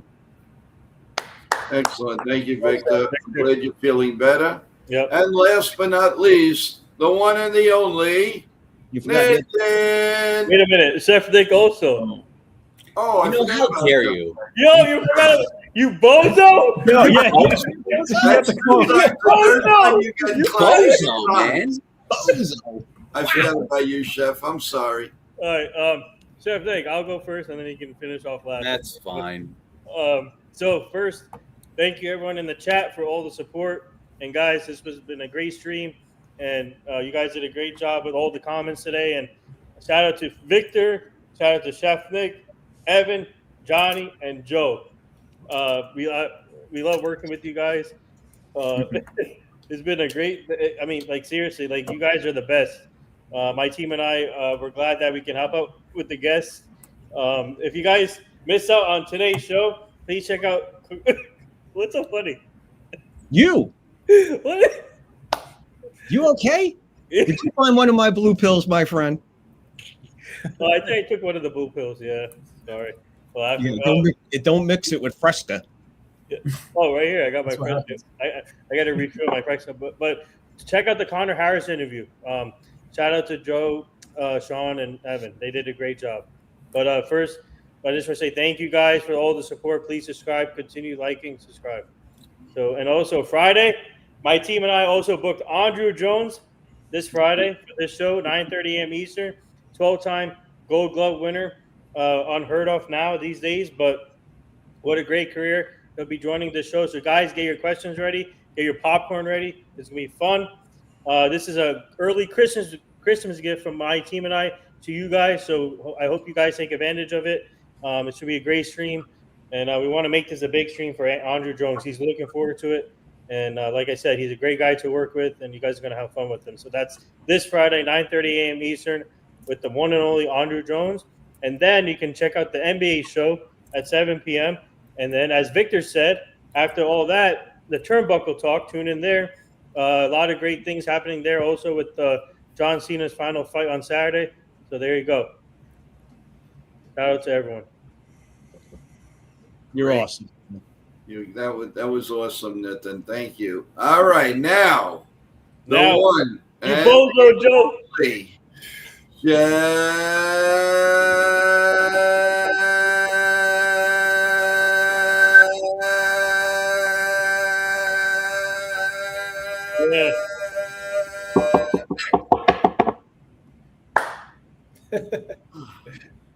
Oh my gracious goodness! I just want to thank everyone. I want to thank Evan, On that side. Johnny Salami, Nathan, Victor. One more time before the interruption. I want to thank Evan, Johnny Salami, Nathan, and Victor, my good friends. Is there anyone that I'm missing? I Sean. don't know. Yeah, me. Wait. Sean. Oh, I can't. Sean. Hey. Sean. Oh my gosh, Sean. Oh my God. Is there anyone else? I don't know if I'm. Yeah, me. Yeah, me. Wait, I can't hear anybody. Do you hear something? Sirens or I heard a bozo. Or a boo. You hear something like that? I don't know if you guys hear that. It was a bozo. Joe, yes, Joe. What a great name, Joe. Oh my God, Joseph. But instead, he just wants to be called Joe because he just wants to shorten it because we don't have any time for that during the day. Joe. Oh man, Joe, great to see you. Great to see everybody. Great to see everyone in the chat. Great to see everyone in the community. I'm just gonna say this right now. We are the savages of NY Yankee Mania, not only in the community, but we're also together in this too. So please like, subscribe, please slap, punch, anything that you want to do. The button is right there. We have Nithin right here with Nithin Sports Radio, Jabba and the Mouth. We have Evan, Johnny Salami, Victor, Third Floor Podcast, baby. Yeah. Bring it live, man. We are here for you. And of course, Joe, mi jefe, my godfather over here. He is running the show, but I am here as the consigliere, if I said it right with the mafia terms. I don't know if that's Consigliere. but anyway, You a little bit. yeah, all right, deal. Okay. Anyway, I'm Greek. I'm not Italian. But I just want to throw it out. We had a great show tonight. Everyone had great questions, great comments. I love everybody right here, right now, because you know what? Again, I worked 20 hours and I'm still here because not only for the fun of it, because I'm here for everybody, for everyone here, the co-hosts. We deserve it. We love this channel. We have fun here, and it's incredible how just amazing how you guys contribute. Yeah. Just want to say one thing. I'm not going to go on a tangent. I can say millions of things right now, but I know it's getting late. Everyone's tired. I'm tired. I got to wake up in a few hours. So just want to say just one sticking point. Bellinger. We should have a deadline for Bellinger because if he's going to have a deadline for us and Boris is going to have a deadline for us, especially for other teams too, then we should put our foot down and stick to what we want or when and what we want to sign Bellinger. If it's going to be in 2 weeks, 3 weeks, that's fine. Before the new year, that's great. If he doesn't have the right idea, then we should go to the next player because we're just wasting our own time and we should be making our team even better than before. So look again with Boris too, Cashman could say like, oh, we have close talks with Boris and stuff like that. We're good friends. He went to a wedding in Mexico. I don't know what he said in that what's it called that press conference. But all in all, I think we need to do better with our team in every way. So we're wasting our time if we're just gonna chase Bellinger like an ex-girlfriend. So rock on, baby. Well, Nick. Hey, I meant to say real quick, Evan, great job Monday night. Thank you. Great job Monday night. And Niven, great find with Maureen, man. She's an angel, man. She's fun as hell. Yeah, she's amazing. What am I, chopped liver? Here we go. Bozo. Joe, I told you how I felt. Bozo. Joe, I told you how I felt about you on the phone the other day. Yeah. So, Ooh. That doesn't I'm going to tell everybody what I told Joe. Just before I hung up, I said, Joe, I love you like a brother, man. Thank you so much for being there. Nice. And he said, thank you for being there for us. Mm-hmm. That was the end of the phone call. So there you go. I love that guy. Johnny Salami, still waiting for your lawyer to come in? Yeah, oh, dude, your comment was funny, man. I was dying, dude. And then what you wrote, I knew what you meant when you wrote the other thing, too. Yeah, I'm in interrogation. guys. No, but it was great. We blew it out of the park, everyone. Even though the Yankees didn't make any moves, we were still here for a long time. Chatting the breeze. Thank you, people that subscribed in the last couple of days. We really appreciate it. Thank you, and God bless you all. God bless America. Let's go Yankees. Stay healthy, everyone, and we will see you at 9 a.m. tomorrow with coffee, bagels, and Lavazza and everything else. Your omelets, and let's go Yankees. Hopefully some Yankees news soon. Hopefully. Yep. Please, Hopefully we need some something. Yankees news. Don't forget tomorrow night, 7 p.m. Howie Carpin will be right here and field all of your questions. Please be here. It's something you won't want to miss. You can ask any baseball question you want. I'm sure he'll give you a really good answer. Been with baseball over 50 years. So let's go, everyone, and we'll see you tomorrow morning. Good night, everyone. God bless you all. Rock on, baby.